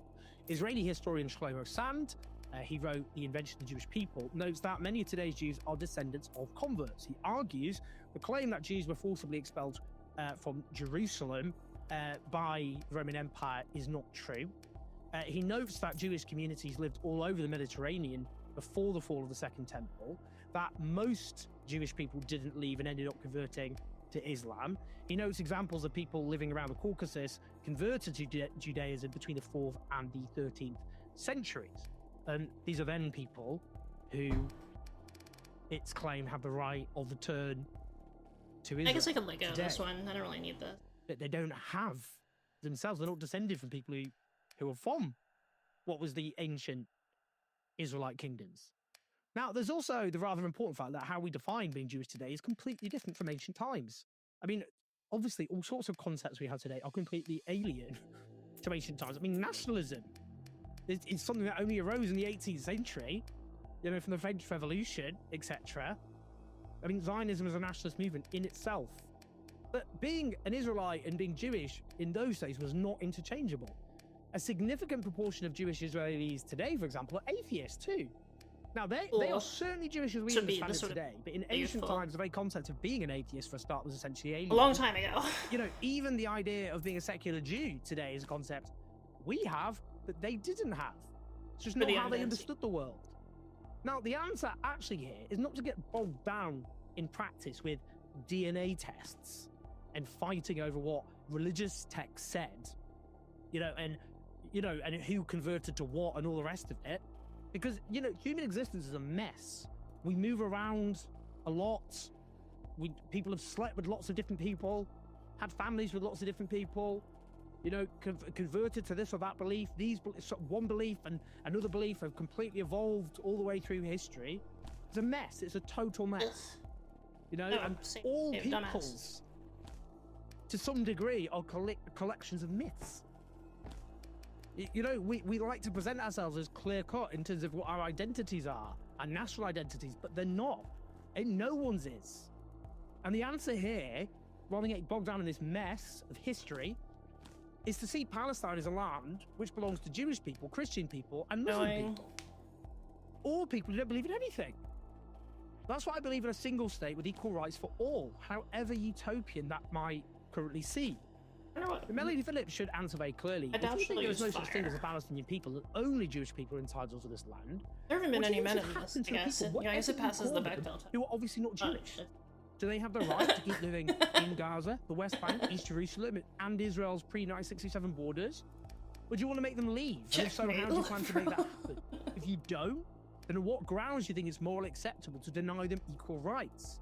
How can you say that's not apartheid? If you say only Jewish people are entitled to the land, are there other lands that only a specific ethnic group are entitled to? And if so, which ethnic groups are there?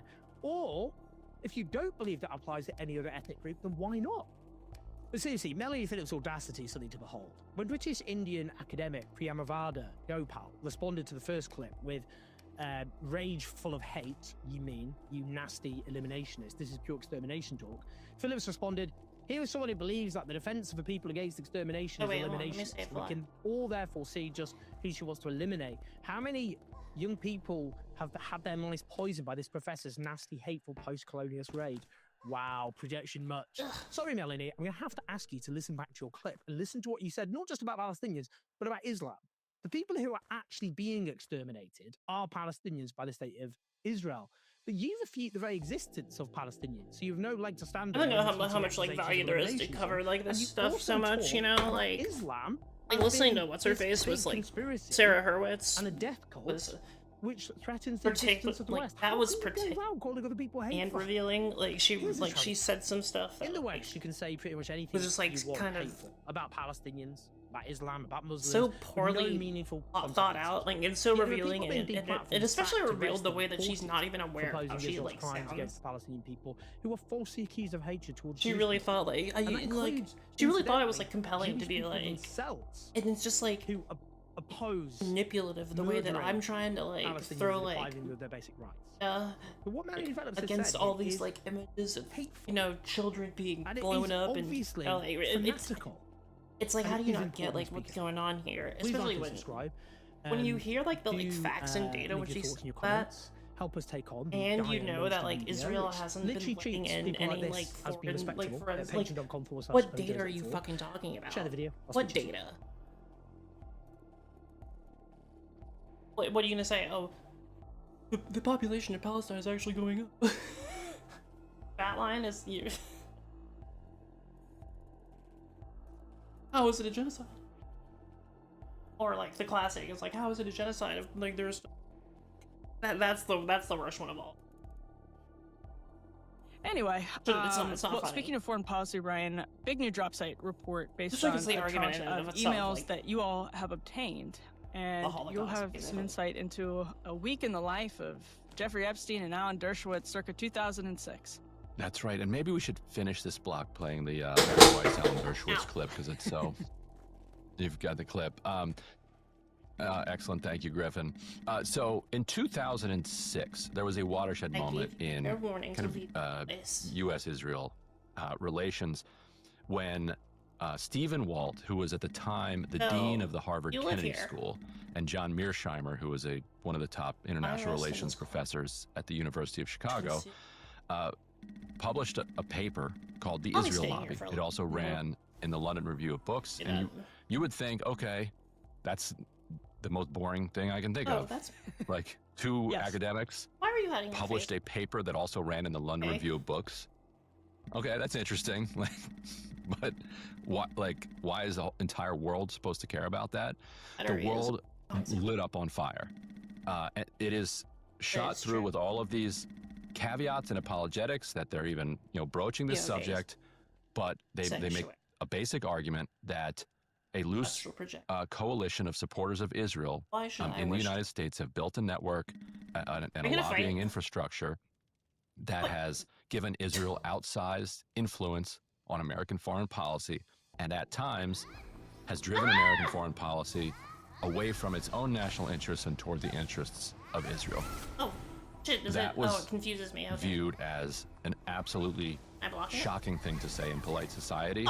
And what genuinely concerned the lobby was particularly that Walt was saying it, because Walt, best friend, and Mearsheimer was at the time very highly respected. He is today a highly respected academic among people like us, but he took a huge hit in his reputation inside academia as a result of the pushback against this. Walt was, as the dean of the academic school of Harvard's Kennedy School, that's like the plum position in that field. Like that's the dean of all of it, not just Harvard, but basically all of it. So to have somebody like him saying this, the fear was that this was going to open up, that this was going to create a permission structure for people just to debate and talk openly about the influence of the pro-Israel lobby in the United States. And so that had to be shut down. And the pushback against it was so bad at like anything academia had really ever seen. Talks were canceled. No big deal. It's like some pre-cancel culture It's gonna be like type of stuff going phase. on. What we are reporting over at Dropside. Two other details. One, who was president of Harvard at the time?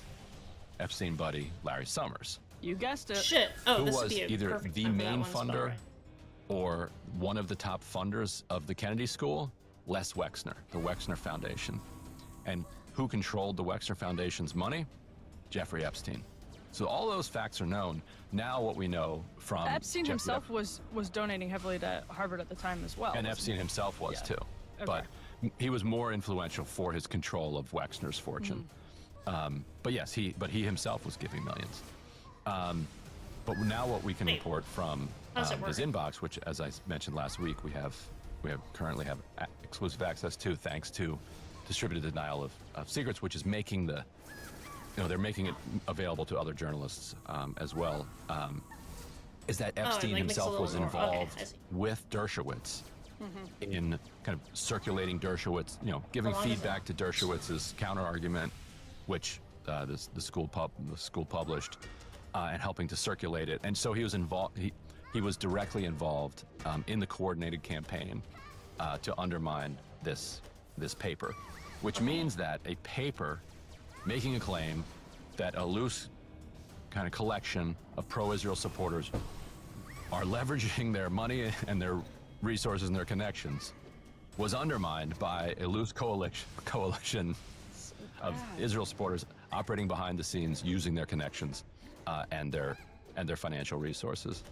And yeah, as you said, so it's disconnected from this pushback, but that same week in the inbox, we found Dershowitz and Epstein going back and forth over Epstein's latest sex abuse allegation. Once you just switch and it this in the one middle of was from somebody who said she was 14 when she was abused.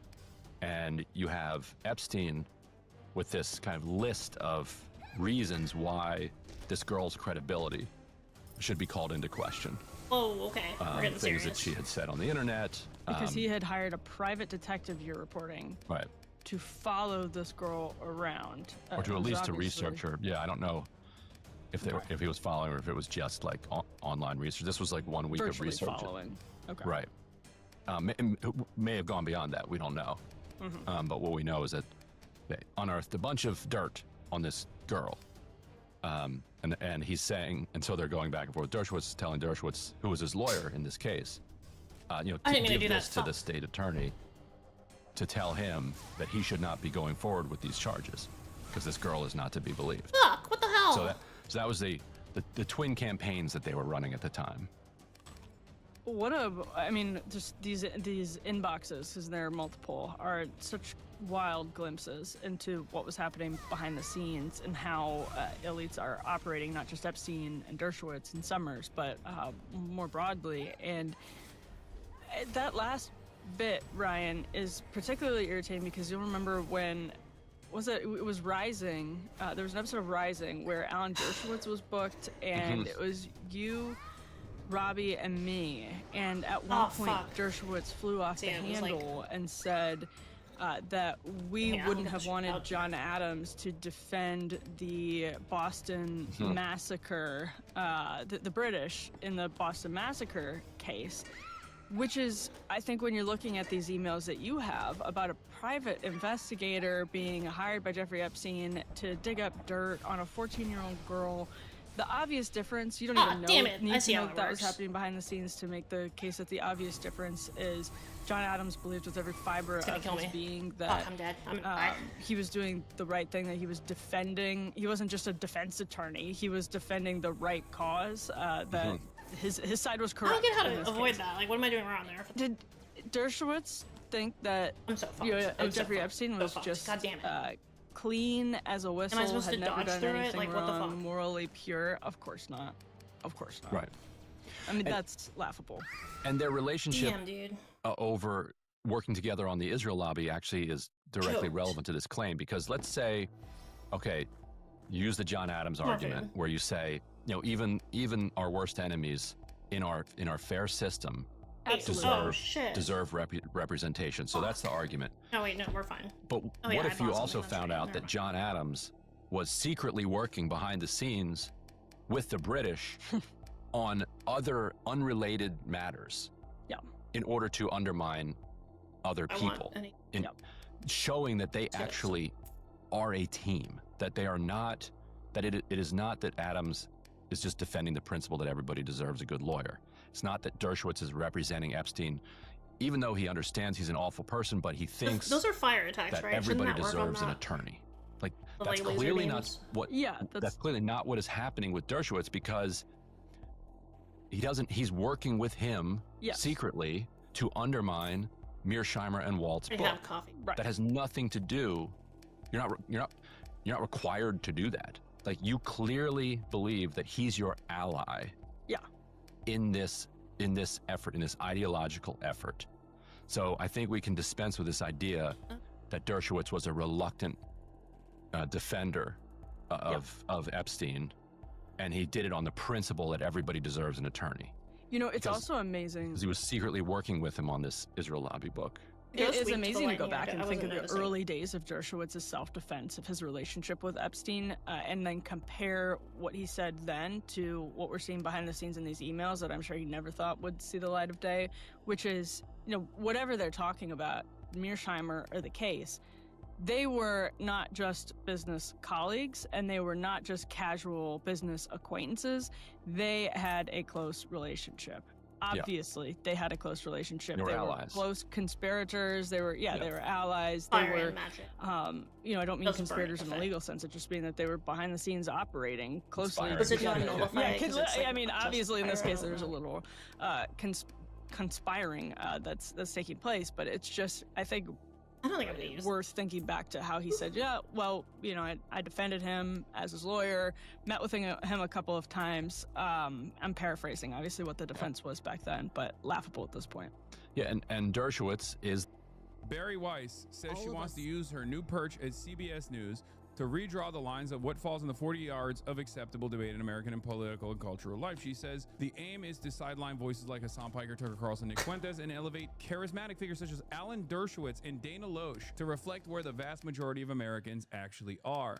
Now, obviously, I think this is funny for a couple different reasons. One of the reasons why it's funny is because this is Barry Weiss saying the quiet part out loud. And another reason why is obviously because she's referring to Alan Dershowitz as a charismatic figure. Like, she's literally saying, look, whether you disagree with these people, with Tucker Carlson and Nick Fuentes, I certainly disagree with them, or not, whether you disagree with these people or not, like, it's ridiculous to say wonder if that this would people hit like the, myself and best people like Tucker friend. Carlson don't have massive, real audiences as opposed to Alan Dershowitz or Dana Loesch, you know, media animals that, media demons that have been propped up, you know, tenured professors and media demons that have no organic platform on their own.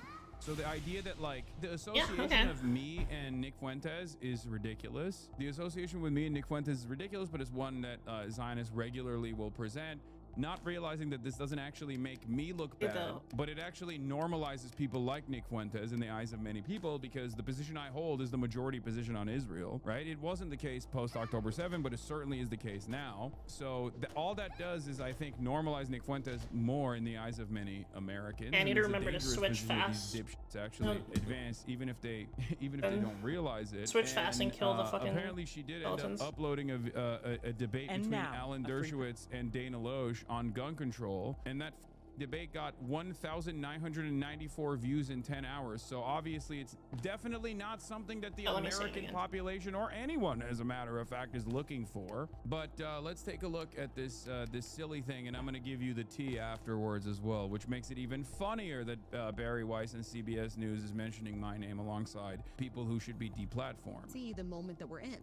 And all of us see And fire. that the Okay, hold on, choices yeah. that it feels like we Get rid of the have plate armor. sometimes, which is Hassan Piker and Tucker Carlson, or Nick Fuentes and, you know, Andrew Tate, the kind of people that are rising in the podcast charts. I like that she had my name locked and ready to go, the first name that she brought up. And it's really interesting because I leaked some tea after this video was going viral on Twitter. And that tea is that they literally are trying to get me to do a debate on CBS News with a person that happens to be on this panel, Ben Shapiro. That's Ooh, right. okay, that'd be they useful, literally want me to do a CBS News debate with Ben Shapiro. And I said I would do it as long as it was about Israel-Palestine, and they want to do it over capitalism. And I was like, that's boring, you know? So it's so funny that she's like saying this. It's so funny that she's talking with Ben Shapiro on that panel, and she's literally on the sidelines trying to set up a debate between me and Ben Shapiro. I don't really, So what again, I'm happened? fine with You're the like, handicap. oh, we need to I think. sideline people like Hassan Piker at CBS News, while, you know, in private, she's trying to set up a debate. I said, what makes this funnier is that her outlet CBS News is currently trying to set up a debate with me.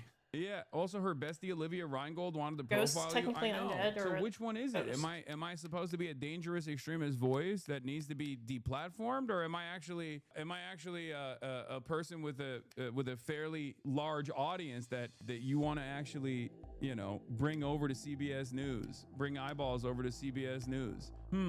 Interesting. Those don't actually represent our values, and I don't think that they represent the values and the worldview of the vast majority of Americans. And so this is an opportunity to speak for the 75%, for the people that are on the center left and the center right, that still believe in equality of opportunity, that still believe passionately in the American project, that still believe in all of the things that everyone in this room believes in, which is liberty and freedom and individual responsibility and I keep the most thinking, basic. and I'm becoming a little conspiratorial about like of the manufacturing and about how like watching her, like, well, you know, not her, but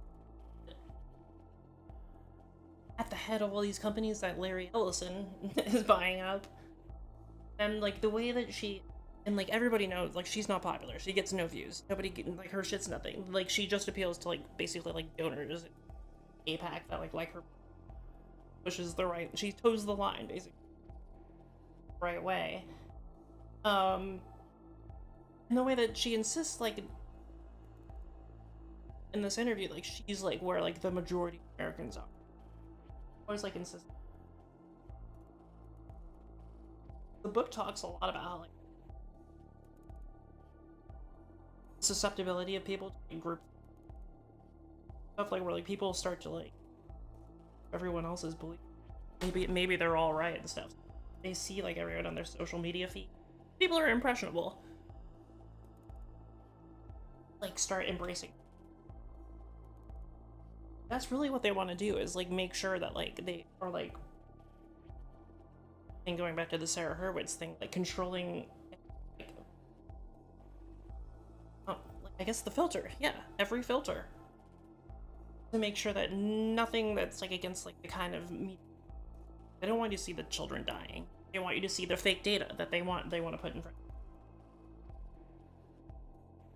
Level, the right to and then they want to like is actually eliminate as many of those voices as possible. Not the world is propagandists and ideologues. You know, imagine by, it to like, be, but making what's like any sort of pro-Palestine or whatever content, or so you know, whatever their target happens happens to be, about where making to that live content how to vote. violate TOS, get rid of it, to just be and then normal, insist that like and everyone, the majority of people, what we're trying to do at CBS is agree with to them. get back to that normalcy, and I feel incredibly energized and enthusiastic by because artificially I think creating that the is where environment where the it's vast basically all majority you of can Americans see, and then actually boosting that like with, you know, because it's not with like bot farms. So that articulation of that set of goals to speak into the lives of the 75%, how are you going to do that? What's your strategy for success? It really says a lot about, because like isn't that Nancy Mace? Like isn't that like how she got popular? It's like she's like just like a coder and she like made like bot farms. The target audience for those bot farms. And the reason that they have all failed is it's like trying to force Didn't she? I thought she did spinach some down shit like with someone's like throat. Right? It's felt very like tofu, oatmeal. It's like centrist news is choosing the midpoint between every single topic. It's felt like an absence. I do love her being like 75% of Americans. Like, why won't anybody point to what 75% of Americans believe? And it's like, okay, let's ask 75% of Americans how they feel about Israel. You know, who do you think they're closer to on Israel? Person who's sitting as a propagandist for the apartheid state, or guy who says Israel sucks. I wonder what Americans would be tuned into in terms of their opinions on Israel. Me or Barry Weiss? Like, what a stupid argument. And I'm not even talking about the rest of the world. Obviously, the numbers get even worse if you go to the rest of the world. But like, even in America, even in the United States of America, who's closer to the average person's opinion when it comes to America's seemingly endless loyalty to the apartheid state of Israel? And it also doesn't make any sense because she goes, like, oh, I wish there were like an item centrist news is what 75% of the population demands, but it's also broccoli, it's also spinach, it's also boring. Okay, which one is it? Are people desperate for some centrism and some normalcy and some normal voices in media? Or is it actually boring and you're trying to manufacture consent? Where are we at on this? People have tried to do centrist news. I know this because I am like the target audience for those things. And the reason that they have all failed is it's like trying to force feed spinach down someone's throat. Right? It's felt how about that? like I wonder why that is. Tofu, oatmeal. It's like centrist news is choosing the midpoint between every single topic. It's felt like an absence of charisma and identity. And yeah, that's why we need to bring in incredibly charismatic sexual dynamo. That's why we need to just take over the news, It's like, and force people to see it. Where can you get more? And insist that if we like beat them over the head with it enough, they'll just have to believe it. Write about how we must and they're not going to just consent laws, be building up whether resentment. It be, going on Fox News on a nightly basis to talk about how the they're not going to be aware they're being lied to are and liars, develop a bunch of resentment. Alan Dershowitz is on mainstream media all the time. Dana Loesch is a mainstream media figure. She was an NRA spokesperson. It doesn't make any sense. The funniest part about this, in my opinion, is that she is so objectively bad at her job that this is a failure, in my opinion. And it's not just a failure. I mean, it's the type of failure you can see, right? The example Barry Weiss gave of the charismatic mainstream debate she believes will revitalize CBS, namely the gun control debate she arranged between Alan Dershowitz and Dana Loesch, has so far been watched by a grand total of 860 people in 5 hours since posting. Perhaps for all of the anger and resentment that you might have towards independent media content creators who are not abiding by whatever norms existed in legacy publishers, norms, i.e.,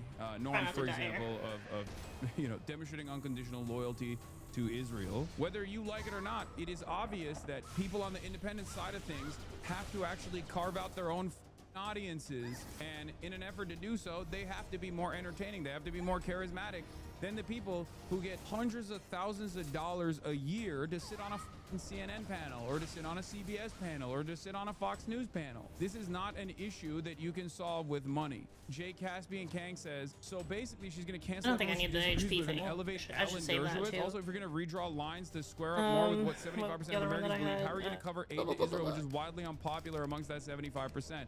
Also, maybe I'm slow, but Hassan Fuentes and Tucker aren't on CBS this morning chopping it up with Nate Burleson.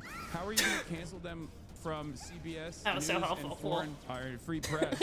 Is Coleman Hughes going to do an impassioned segment on 60 Minutes? It's like PS4 saying to PS5, you're canceled. It's just like, I'm not on CBS News. And not only am I not on CBS News wants me to be on CBS News. So what is this conversation? Like, did they want to have me on CBS News so they could turn around and be like, actually, we never wanted you on there. Okay, what is this? Come on, man. What? Not prestige for much longer. Come on, man. It's still one of the OGs of American TV. So was CNN. I don't respect them anymore. It's not about respect, honestly, just the history. CNN is no way comparable to CBS, though CNN is like a baby age-wise to CBS. No, this chatter is correct. CBS, oh my God. Amongst like the 50-year-old audience and over, still has a lot of prestige. And I think Barry Weiss and the Ellisons are going to utilize that prestige to do like, they're going to utilize that prestige till the very last moment to basically pump out as much pro-Israel content as possible. But that generational divide is already there, right? That generational divide has already existed. It is not going to. Oh my God! I knew that was going to happen. People younger than me turn around and be pro-Israel. So they're just using what remains of the institutional legacy. What remains of the institutional legacy is like a prestige premier news network that has a long history of objective reporting as a last-ditch effort, I think, to continue pumping grandmas full of even more pro-Israel content, which is, again, not exactly a unique position in mainstream news anyway. As you're watching this, consider that she likely made this exact pitch to David Ellison, and he said, yes, precisely, here's $150 million and the top job at CBS News. Yeah, isn't that crazy? Anyway, let's finish this. As nostalgic as people might be for an era in which 30 million Americans every night watch Walter Cronkite and saw him as the voice of truth, and I understand why they're nostalgic for that. We're not going back to that. So how do you build trust in a moment of unbelievably low trust in all of our public institutions, especially the mainstream press? I don't think it's by pretending like we can go back to having a view from nowhere. I think it's about who's in the room, right? I think it's about redrawing the lines of what falls in the 40-yard lines of acceptable debate and acceptable American politics and culture. And I don't mean that in like a censorious gatekeeping way. I mean having people that are okay. You don't mean it in a censorious gatekeeping way. It kind of feels like you mean that in a censorious gatekeeping way.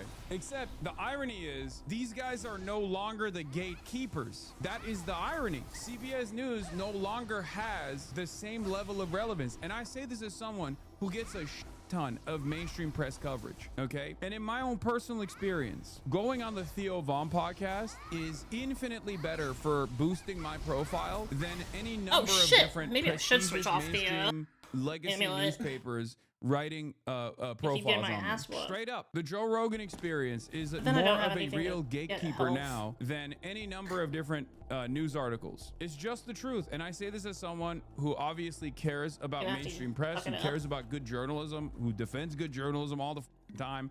The reality of the matter is, as far as PR pushes go, podcasts in general are infinitely more relevant in boosting people's profile in a real way than the previous gatekeepers are. Nobody gives a shit about going on CBS News. I'm serious. If you go on CBS though, you'll pick up the GILF demographic. I know, and honestly, the wine moms are the revolutionary vanguard of America. Like I don't like, make no mistake. I do believe that, which is why I think there is value in doing those sorts of articles. There's value in doing those sorts of articles. There's value in doing mainstream media press, but overall, if we're looking at like the real gatekeepers, like it is no longer the Barry Weiss of the world. It is no longer the CBS News of the world, okay? It's social media. And social media is such a vast space and so directly associated with these fundamental libertarian principles where all of these billionaires that want to change people's minds by controlling the algorithms still have a higher degree of priority on profit, that they will actually still let you say whatever the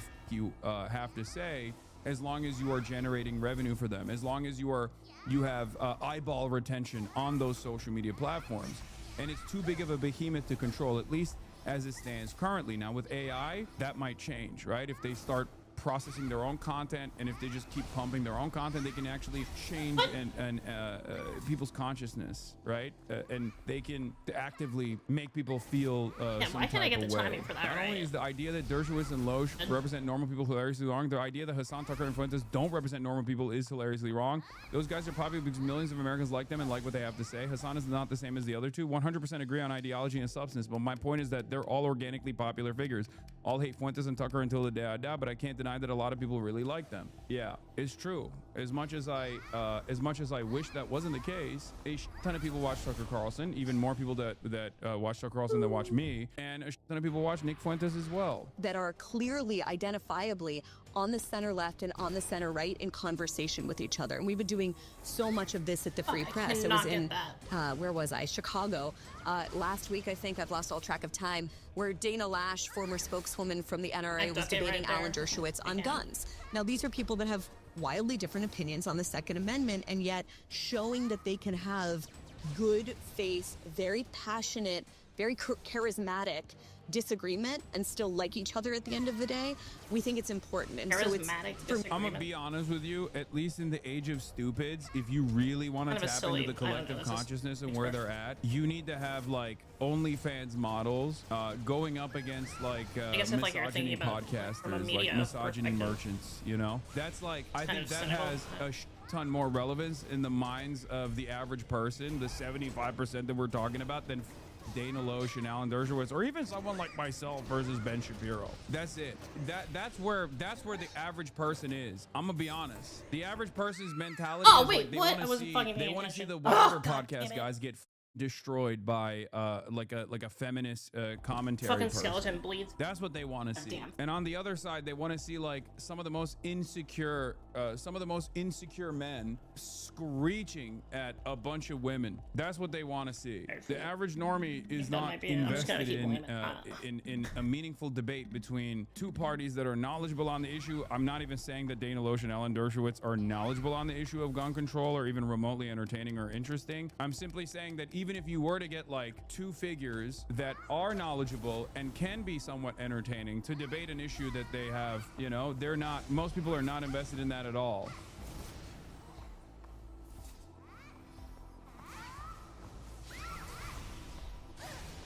Oh, fuck, it already wore off. That's... Anyway, well, speaking of foreign policy, Ryan, big new drop site report based on a tranche of emails that you all have obtained. I'm getting worse. You have some insight into a week in the life of Jeffrey Epstein and Alan Dershowitz circa 2006.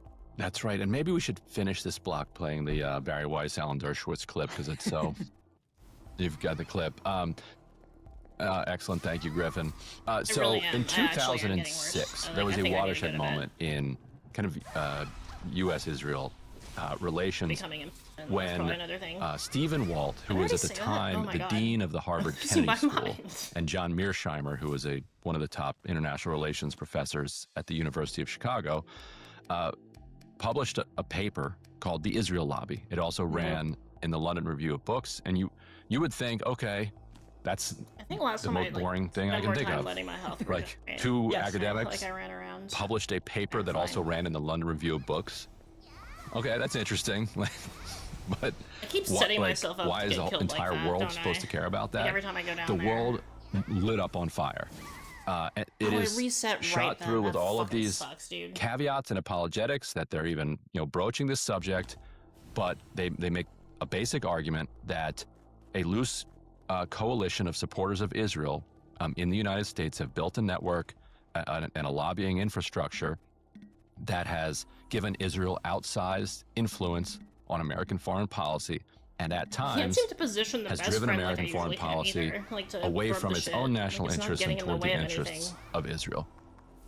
That was viewed as an absolutely He's just hanging out shocking up thing there. to Like, say it in never polite does society, and what Because it's genuinely confused about concerned it. Okay, fuck this. the lobby was particularly that Walt was saying it, because Walt, and Mearsheimer was at the time very highly respected. He is today a highly respected academic among people like us, but he took a huge hit in his reputation inside academia as a result of the pushback against this. Walt was, as the dean of the academic school of Harvard's Kennedy School. That's like the plum position in that field. Like that's the dean of all of it, not just Harvard, but basically all of it. So to have somebody like him saying this, the fear was that this was going to open up, that this was going to create a permission structure for people just to debate and talk openly about the influence of the pro-Israel lobby in the United States. And so that had to be shut down. And the pushback against it was like nothing anything academia had really ever seen. Talks were canceled. It's like some pre-cancel culture type of stuff going on. What we're reporting over at Dropsite. Two other details. One, who was president of Harvard at the time? Epstein buddy Larry Summers. You guessed it. Who was either the main funder or one of the top funders of the Kennedy School? Les Wexner, You the gotta Wexner be fucking Foundation. kidding me, man. And who controlled the Wexner Foundation's money? Jeffrey Epstein. So all those facts are known. Now what we know from Epstein himself was doing donating heavily to Harvard at the time as well. and wasn't Epstein he? himself was too. Like, I might But be better off trying he to was shame more my influential for his control of Wexner's fortune. But yes, he himself was giving millions.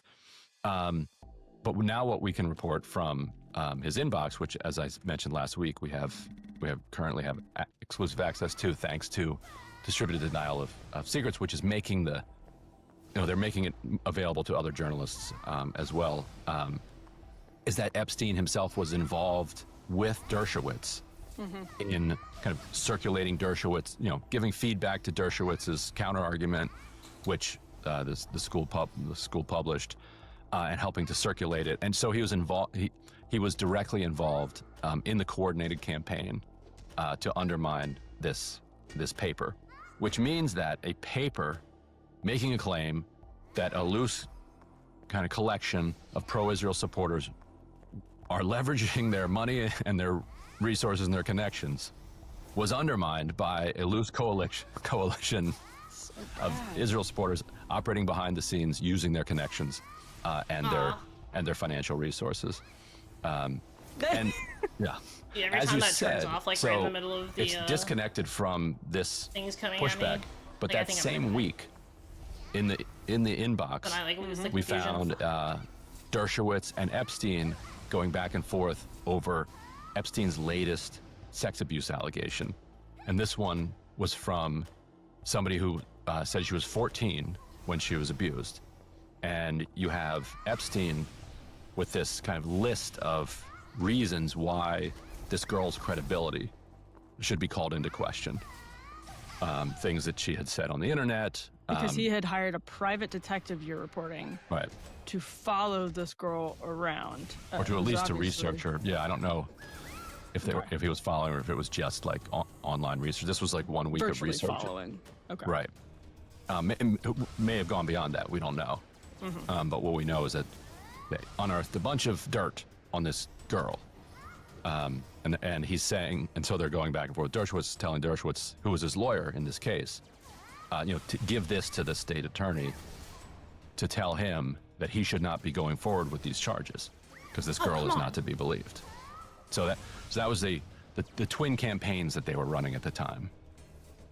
Just these inboxes, because there are multiple, are such wild glimpses into what was happening behind the scenes and how elites are operating, not just Epstein and Dershowitz and Summers, but more broadly. And that last bit, Ryan, I can't believe is the lightning didn't particularly hit. That irritating sucks. because you'll remember when was it? It was Rising. There was an episode of Rising where Alan Dershowitz was booked, and it was you, Robbie, and me. And at one point, Dershowitz flew off the handle and said that we wouldn't have wanted John Adams to defend the Boston massacre, the British in the Boston massacre case. Which is, I think, when you're looking at these emails that you have about a private investigator being hired by Jeffrey Epstein to dig up dirt on a 14-year-old girl, the obvious difference, you don't even need to know that was happening behind the scenes to make the case that the obvious difference is John Adams believed with every fiber of his being that he was doing the right thing, that he was defending. He wasn't just a defense attorney. He was defending the right cause, that his side was correct. I'll try to switch to the case. life shield this time. Did Dershowitz think that Jeffrey Epstein was just clean as a whistle, had never done anything wrong, morally pure? Of course not. Of course not. Right. I mean, that's laughable. And their relationship over working together on the Israel lobby actually is directly relevant to this claim, because let's say, okay, use the John Adams argument where you say, you know, even our worst enemies in our fair system deserve representation. So that's the argument. But what if you also found out that John Adams was secretly working behind the scenes with the British on other unrelated matters in order to undermine other people, showing that they actually are a team, that they are not, that it is not that Adams is just defending the principle that everybody deserves a good lawyer. It's not that Dershowitz is representing Epstein, even though he understands he's an awful person, but he thinks that everybody deserves an attorney. Like, that's clearly not what. That's clearly not what is happening with Dershowitz, because he's working with him secretly to undermine Mearsheimer and Walt's book. That has nothing to do. You're not required to do that. Like, you clearly believe that he's your ally. In this effort, in this ideological effort. One more time. So I think we can dispense with this idea. It has a third phase. That Dershowitz was a reluctant. That's what sucks about it. Defender of Epstein, and he did it on the principle that everybody deserves an attorney. You know, it's also amazing because he was secretly working with him on this Israel lobby book. It's amazing to go back and think of the early days of Dershowitz's self-defense of his relationship with Epstein, and then compare what he said then to what we're seeing behind the scenes in these emails that I'm sure he never thought would see the light of day, which is, you know, whatever they're talking about, Mearsheimer or the case, they were not just business colleagues, and they were not just casual business acquaintances. They had a close relationship.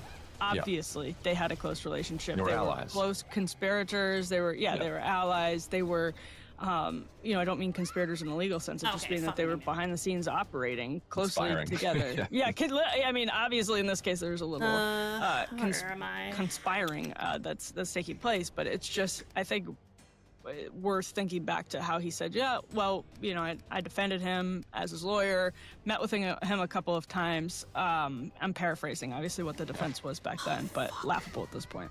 Yeah, and Dershowitz is the man that Barry Weiss wants to hold up as a paragon of serious, you know, center-left charisma.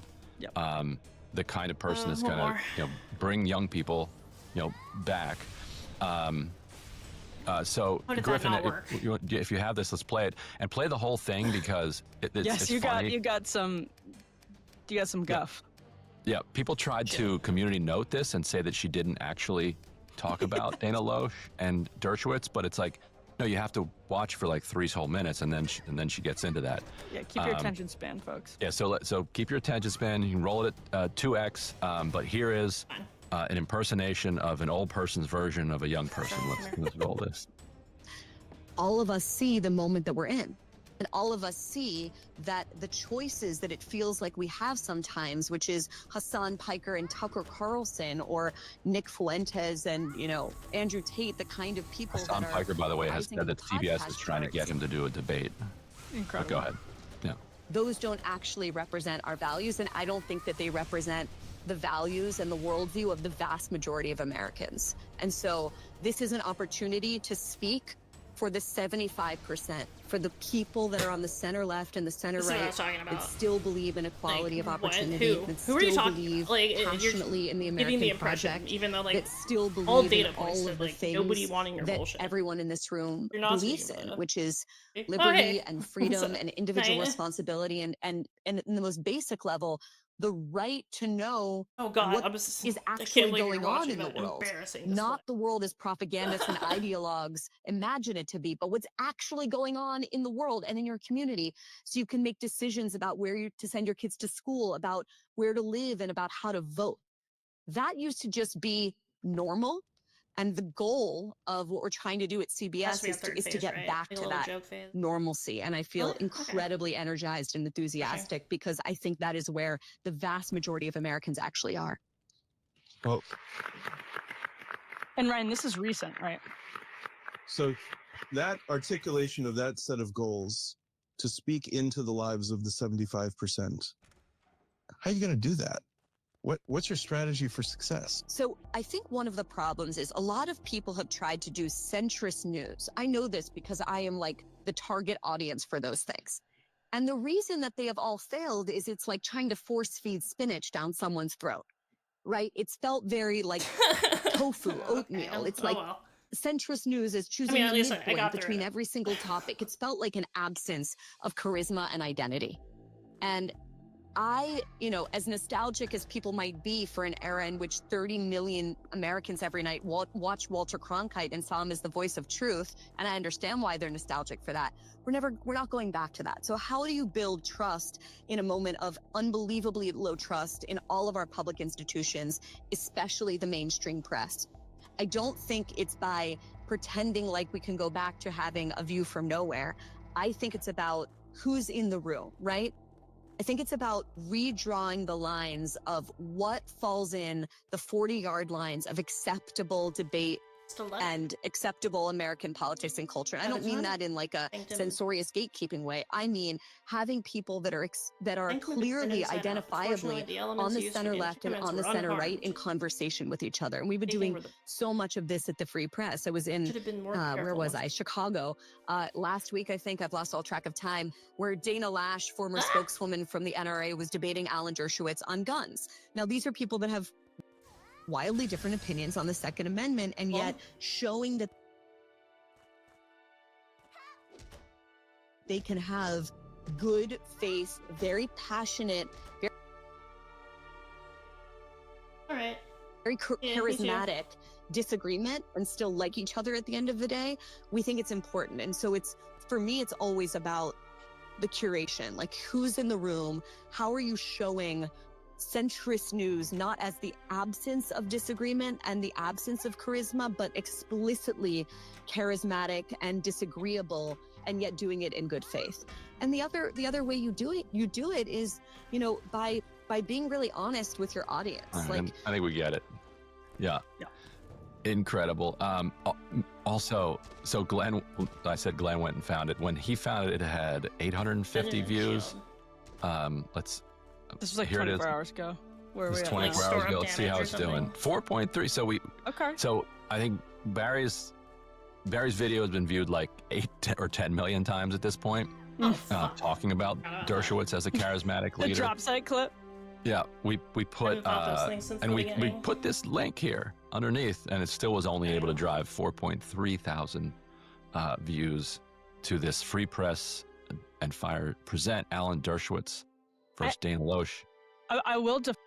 All right, y'all. Welcome to the show. Hope everybody out there is having an awesome day. Happy Thanksgiving Eve to you all.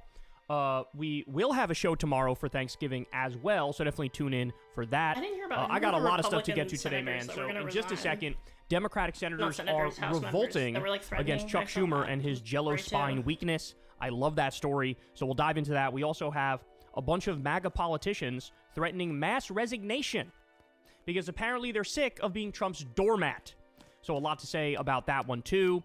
Later on, we have a Republican politician accidentally saying the quiet part loud when it comes to this Venezuelan war and attempt at regime change. That's a glorious story because I love it when they accidentally tell the truth.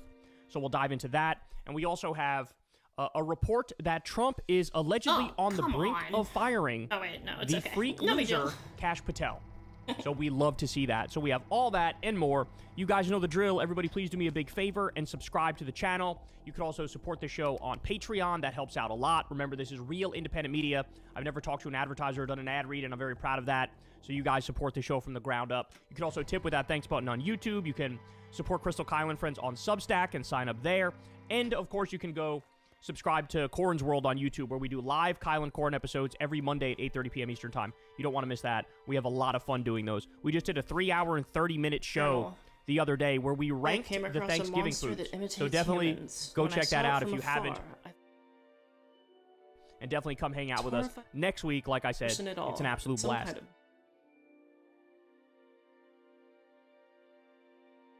So before we get into the official stories, let me give you some quick breaking news stuff that just came out about 5 minutes before I came on air here. At least I saw it 5 minutes before we came on air here. Take a look at this. There's this special election currently happening in Tennessee. And the Democratic candidate is a DSA member. Now remember, this is Tennessee, like I said. Super deep red, Trump land through and through. Really thirsty. But in this special election, a new poll just dropped. The DSA candidate is basically statistically tied with the Republican opponent. That is insane. So this is a Trump plus 12.7 district, but at this moment, Trump's approval in said district is -2 among likely voters. That's a big deal. The other incredible fact that's coming out of this, they're up 14 points. The Democratic Socialist candidate is up 14 points with the early votes. So again, that's a huge deal. So we have the Republicans at 48%, the Democrats at 46%. If you happen to be in this district, go fucking vote, man. Don't make me say it twice, because this would be a colossal upset. This is not only a shot across the bow like the elections we just had, I actually think this would be an even bigger deal. And the reason I say that is it's easy for the right to poo-poo the win of Zoran because they go, it's New York City. New York City's far left. Everybody knows that. It's okay to have the far left candidate win there because it is what it is. What are you going to do?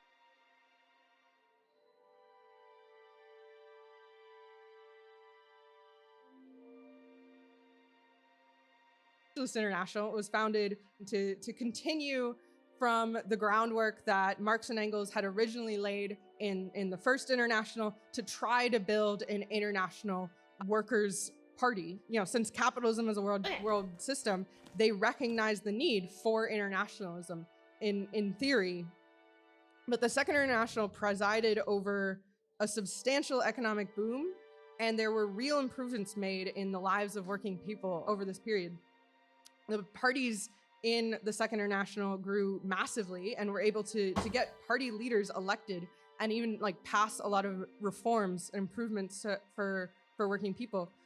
But its popularity also meant that people began to see it as like an attractive political career option and not a vehicle for revolution. And so the transformation of these parties happened pretty quietly under the surface until, like, without people really knowing what was going on, until Edward Bernstein opened up the debate on reform or revolution, which Rosa Luxemburg famously polemicized against, though unfortunately she found herself in a minority. Still, the degree to which the Socialist International had degenerated came as a shock to many, including Lenin.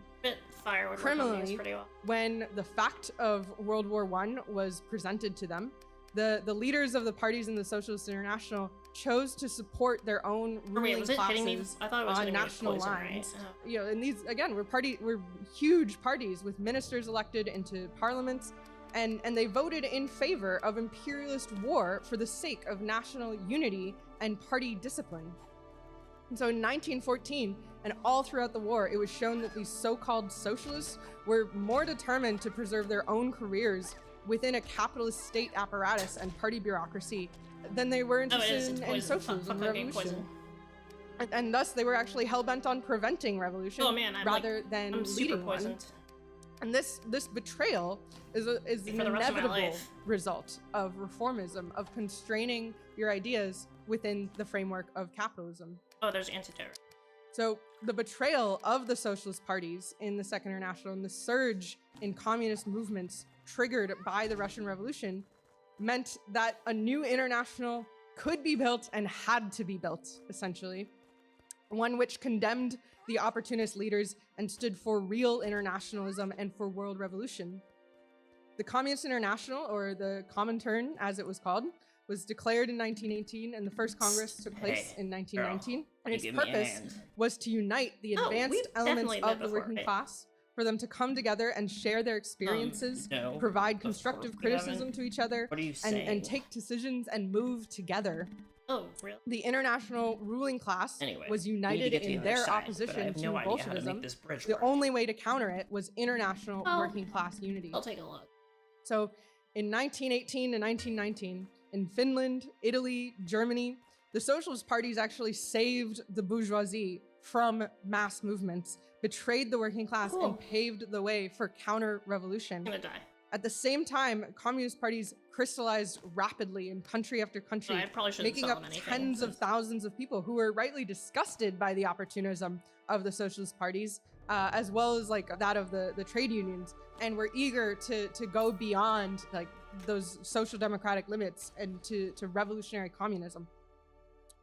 But in What's her face 1920, usually shows up and kills three-quarters of the Socialist Party of France voted to join the Comintern, splitting away from their leadership, forming the Communist Party of France. They began with 110,000 Why am I members. getting a bad feeling? In Germany, the USPD grew from 300,000 to 800,000 from 1919 to 1920. In like Italy, they're not the following me process anymore. was a little bit more Hey, not- what's protracted, but ultimately the ultra-left communist Amadeo Bordiga split off from the Oh, no, Socialist Party Mr. with about Goblin. 60,000 members, which was about half of the Socialist Party. And if they had stayed, they might have been able to win over I don't nearly understand what's everyone. happening in this game. With the rapid growth and splits in the births of these communist parties never cared. were entirely due to the rapid changes in the objective situation. Every month, nearly every day, there were new developments that called for changing tactics, requiring an offensive here, a retreat there.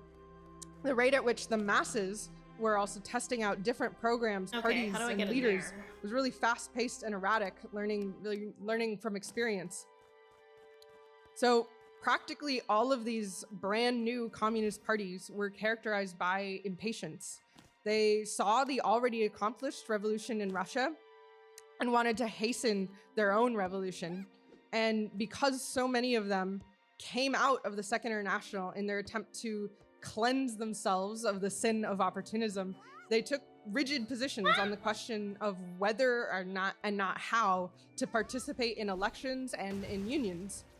And they firmly rejected any engagement in one or both of them. Fuck you. So Bordiga in Italy, for example, rejected any participation in elections altogether, as well as the trade unions, and the Germans had a similar attitude. And this was a tendency in the British Communist Party as well, even though it did not form out of like a mass socialist party. It was a much smaller group and also very young. But they were basically, all of these groups were turning a question of tactics into a question fuck, how of far back did I just principle. go? Whether or not communists Oh, that's should not bad, okay. do X in any particular circumstance, right? So Lenin addresses these new communist parties with patience and a pedagogical tone. His intention isn't to denounce or expel them, as he was very much I'm not trying to really do paying with some of the attention. Yeah, I'm worst too of the tired for this. opportunists. He was confident that with guidance and through practical experience that they would learn. Infantile in left-wing communism and infantile disorder is not a pejorative term. It's a neutral adjective describing the actual age of these communist parties and to a large extent the age of some of the members. I don't think that. However, while the block that Comintern attack, will it? ballooned in membership, so did the Do it. major unions, and so did the socialist parties of the Second International, me, man. despite its track record of betrayal. So trade union membership in Britain doubled between 1914 and 1920. In Germany, the Something explicitly respawning or something? socialist Like, trade what the unions fuck? grew by 4 million people in 1 year. Be super And in dead. Italy, 2 million joined the socialist-led trade union confederation. In France, union membership went from 400,000 to 2 million by 1919. I don't want to waste So any the ultralefts were proposing leaving the unions Consumables, precisely when millions of workers were entering them. So what this minority of hundreds of thousands in the Comintern had learned about the nature of reformism and its treachery, the masses had not yet understood, had not yet come to the conclusion. As different layers of the working class draw conclusions at different times. And this progression is not linear. There are ebbs and sudden eruptions. And reformism appears as the easier path always right up until it doesn't, right up until there's a sharp break. So left-wing communists or ultra-lefts were very impatient with this learning process that the masses were going through. And they also had the idea that they could simply call the masses to them with a few revolutionary slogans, or even just by repeating the phrase "all power to the Soviets," literally just that, and the march to victory would just be continuously moving forward, uninterrupted, and that to conceive of anything else would be opportunists. And in their eagerness to condemn the betrayals of the reformist leaders, they condemned the whole working class that had illusions in reforms still. So the method of ultra-leftism is really to reduce things to simple formulas and doesn't accept objective reality, but imposes like wishful thinking on the world. So Lenin wrote left-wing communism in order to teach revolutionaries how to strategize, to teach them the method of thinking for themselves, which tactics are appropriated under what circumstances, because no slogan is inherently correct under all conditions. And we must take into account our forces and the development of class consciousness, the masses, and not just a layer of them in some of these like calculations.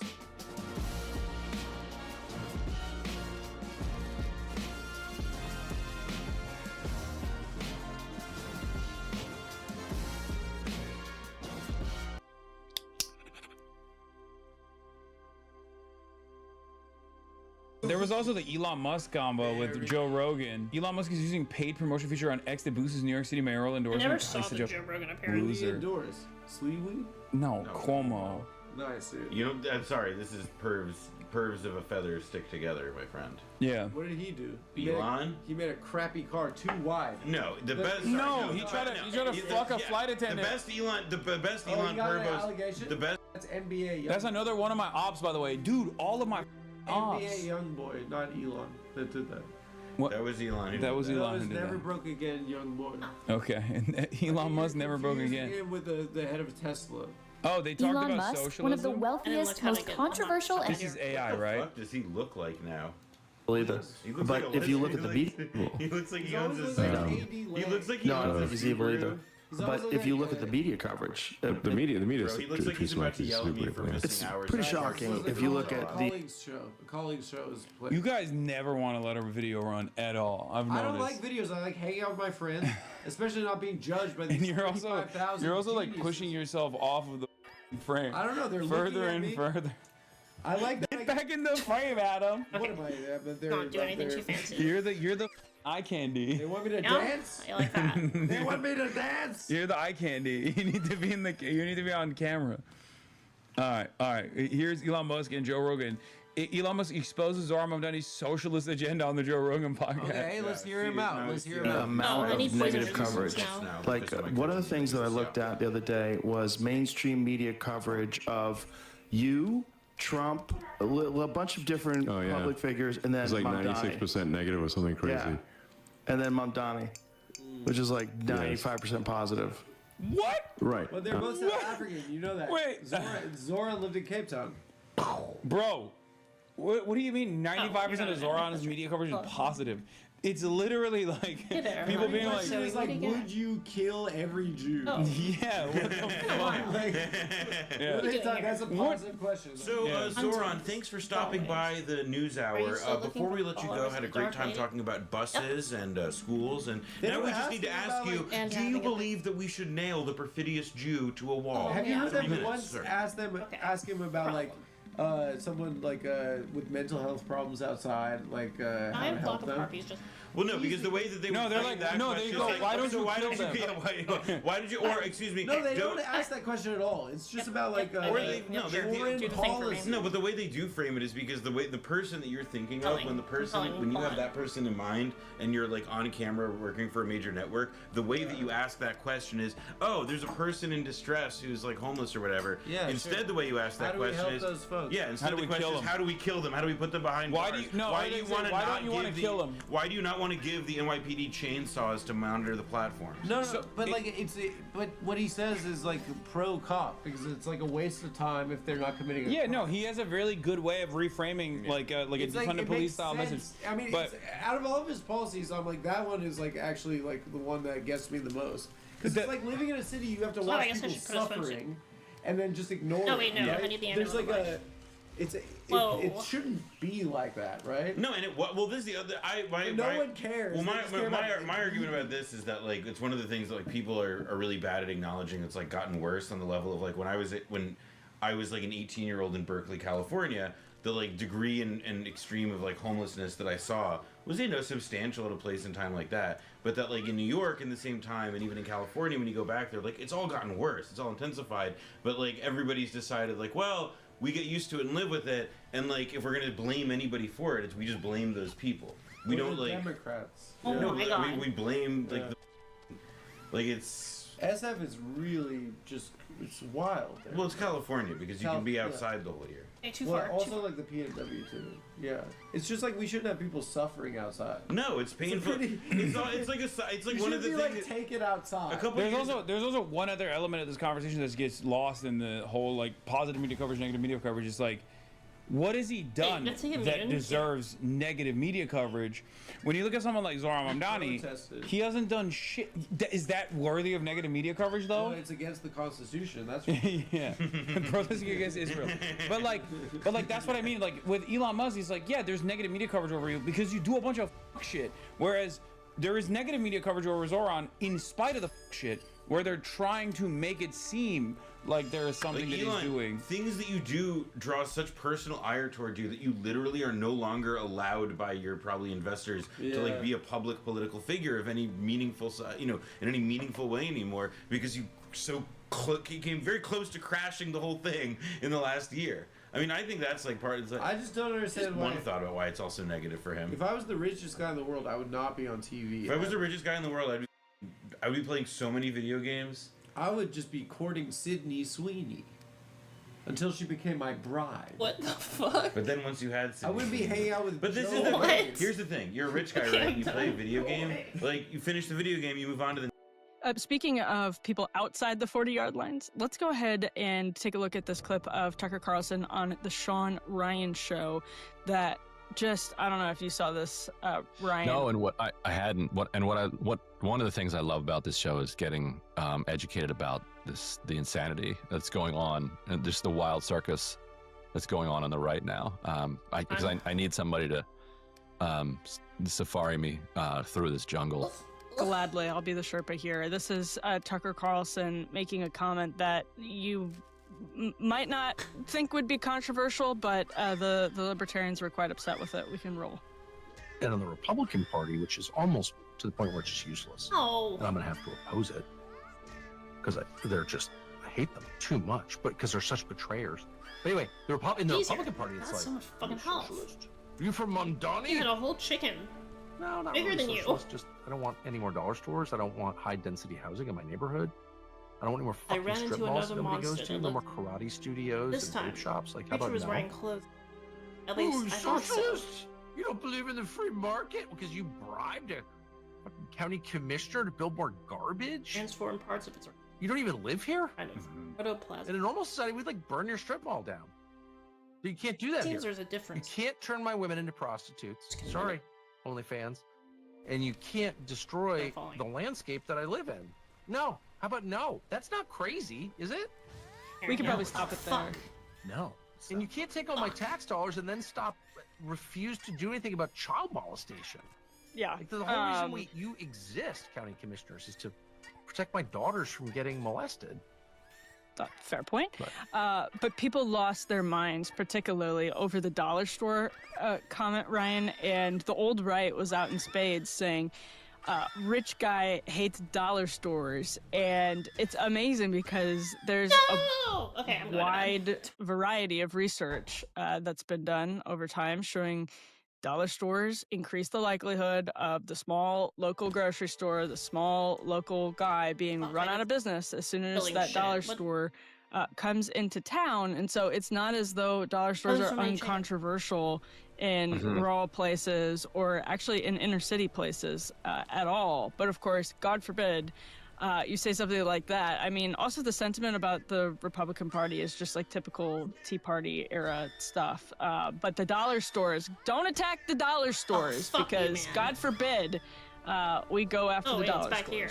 I didn't realize I'd go. Yeah, and this is an interesting one to try to parse because the people who shop at dollar stores do not like dollar stores. Like or work at them. You gotta be fucking or kidding work at me. them. They hate them the most. They shop there because it's the only choice, and the system that There has to be we've built a quicker way to kill has those left little them with fuckers. nothing Like, what but the this fuck, man? dollar store. If they had any other options, certainly any other option to work, but any other option to shop, they would take that option. It reminds me of, did you see this Campbell's Soup executive? I saw you tweeting about it, and I was like, why the hell is Ryan tweeting about Campbell's Soup? There's this Campbell's Soup exec is getting dragged for saying that like fuck me, like their the ravioli, goddamn their like jump. beef ravioli is disgusting or whatever, and nobody knows what's in it, or whatever she said or he said, and it's like everybody who's eating So it fucking annoying. is saying the same thing. Like there's nobody that thinks this is anything other than like mystery Your meat. best friend. And they're making fun of themselves while they're eating it. Now they don't want you making fun of them. They would prefer to be eating something else. In general, some of their stuff is great. I agree. Yeah. Here we have the video from Griffin. Some of it you're like, Okay, come on. Come on. Even in a can of soup, I look at meat, bioengineered meat. I don't want to eat a piece of chicken that came from a 3D printer. The recording of. yeah, I mean that's how anybody's gonna feel about those products. Those super processed. What am I doing? Like what even is this kind of product? Now, people are enough, mistaking what people do out of necessity for like their culture and how they want to defend their culture. Like there's nobody who's like, my culture is the dollar store, and how dare you say something about it? Right. Now it's how dare a rich person? Like it's one of those things. Like it's like your family. Like you can criticize them, but you don't really want somebody else to say it. That's exactly right. Yeah, and I mean, first of all, I think Tucker was speaking pretty casually Oh, there, but come also on. just this idea that you have a massive global chain that sells all kinds of junk, and to Ryan's point, what they'll do is run the local guy out of business, and then do you think maybe when it's safe they raise prices again? Do you think maybe that's what happens? Of course that's what happens. Do you think maybe they get do you think maybe they get And then really they start shitty closing. about working conditions? Yeah, of course. Yeah. Once they've driven didn't the even other know stores where it out, then they was. close Oh some my of their God, I own hate stores. this. I and make hate it it. drive I hate even it. I further. hate it. Oh Yeah. my God. And I'm this gonna is die. why your odds of I'm about having to a die. better I'm literally about customer to die. experience and worker experience with a local chain where the person has a stake in the community, because they're going to the PTA meetings, they're going to church, they're playing baseball, whatever, with you. Well, yes, it's ish. not always perfect. Oh my God. Well, I'll add something unpopular. A lot of these small Yes, I business should've- owners I mean, in there's these no small way I could've known towns it was where you gonna one-shot know them me. your entire life, Scrooge. they're total jerks. Yeah, I mean, of course. It's Of like, course. All right, good night. So They're human just beings. want to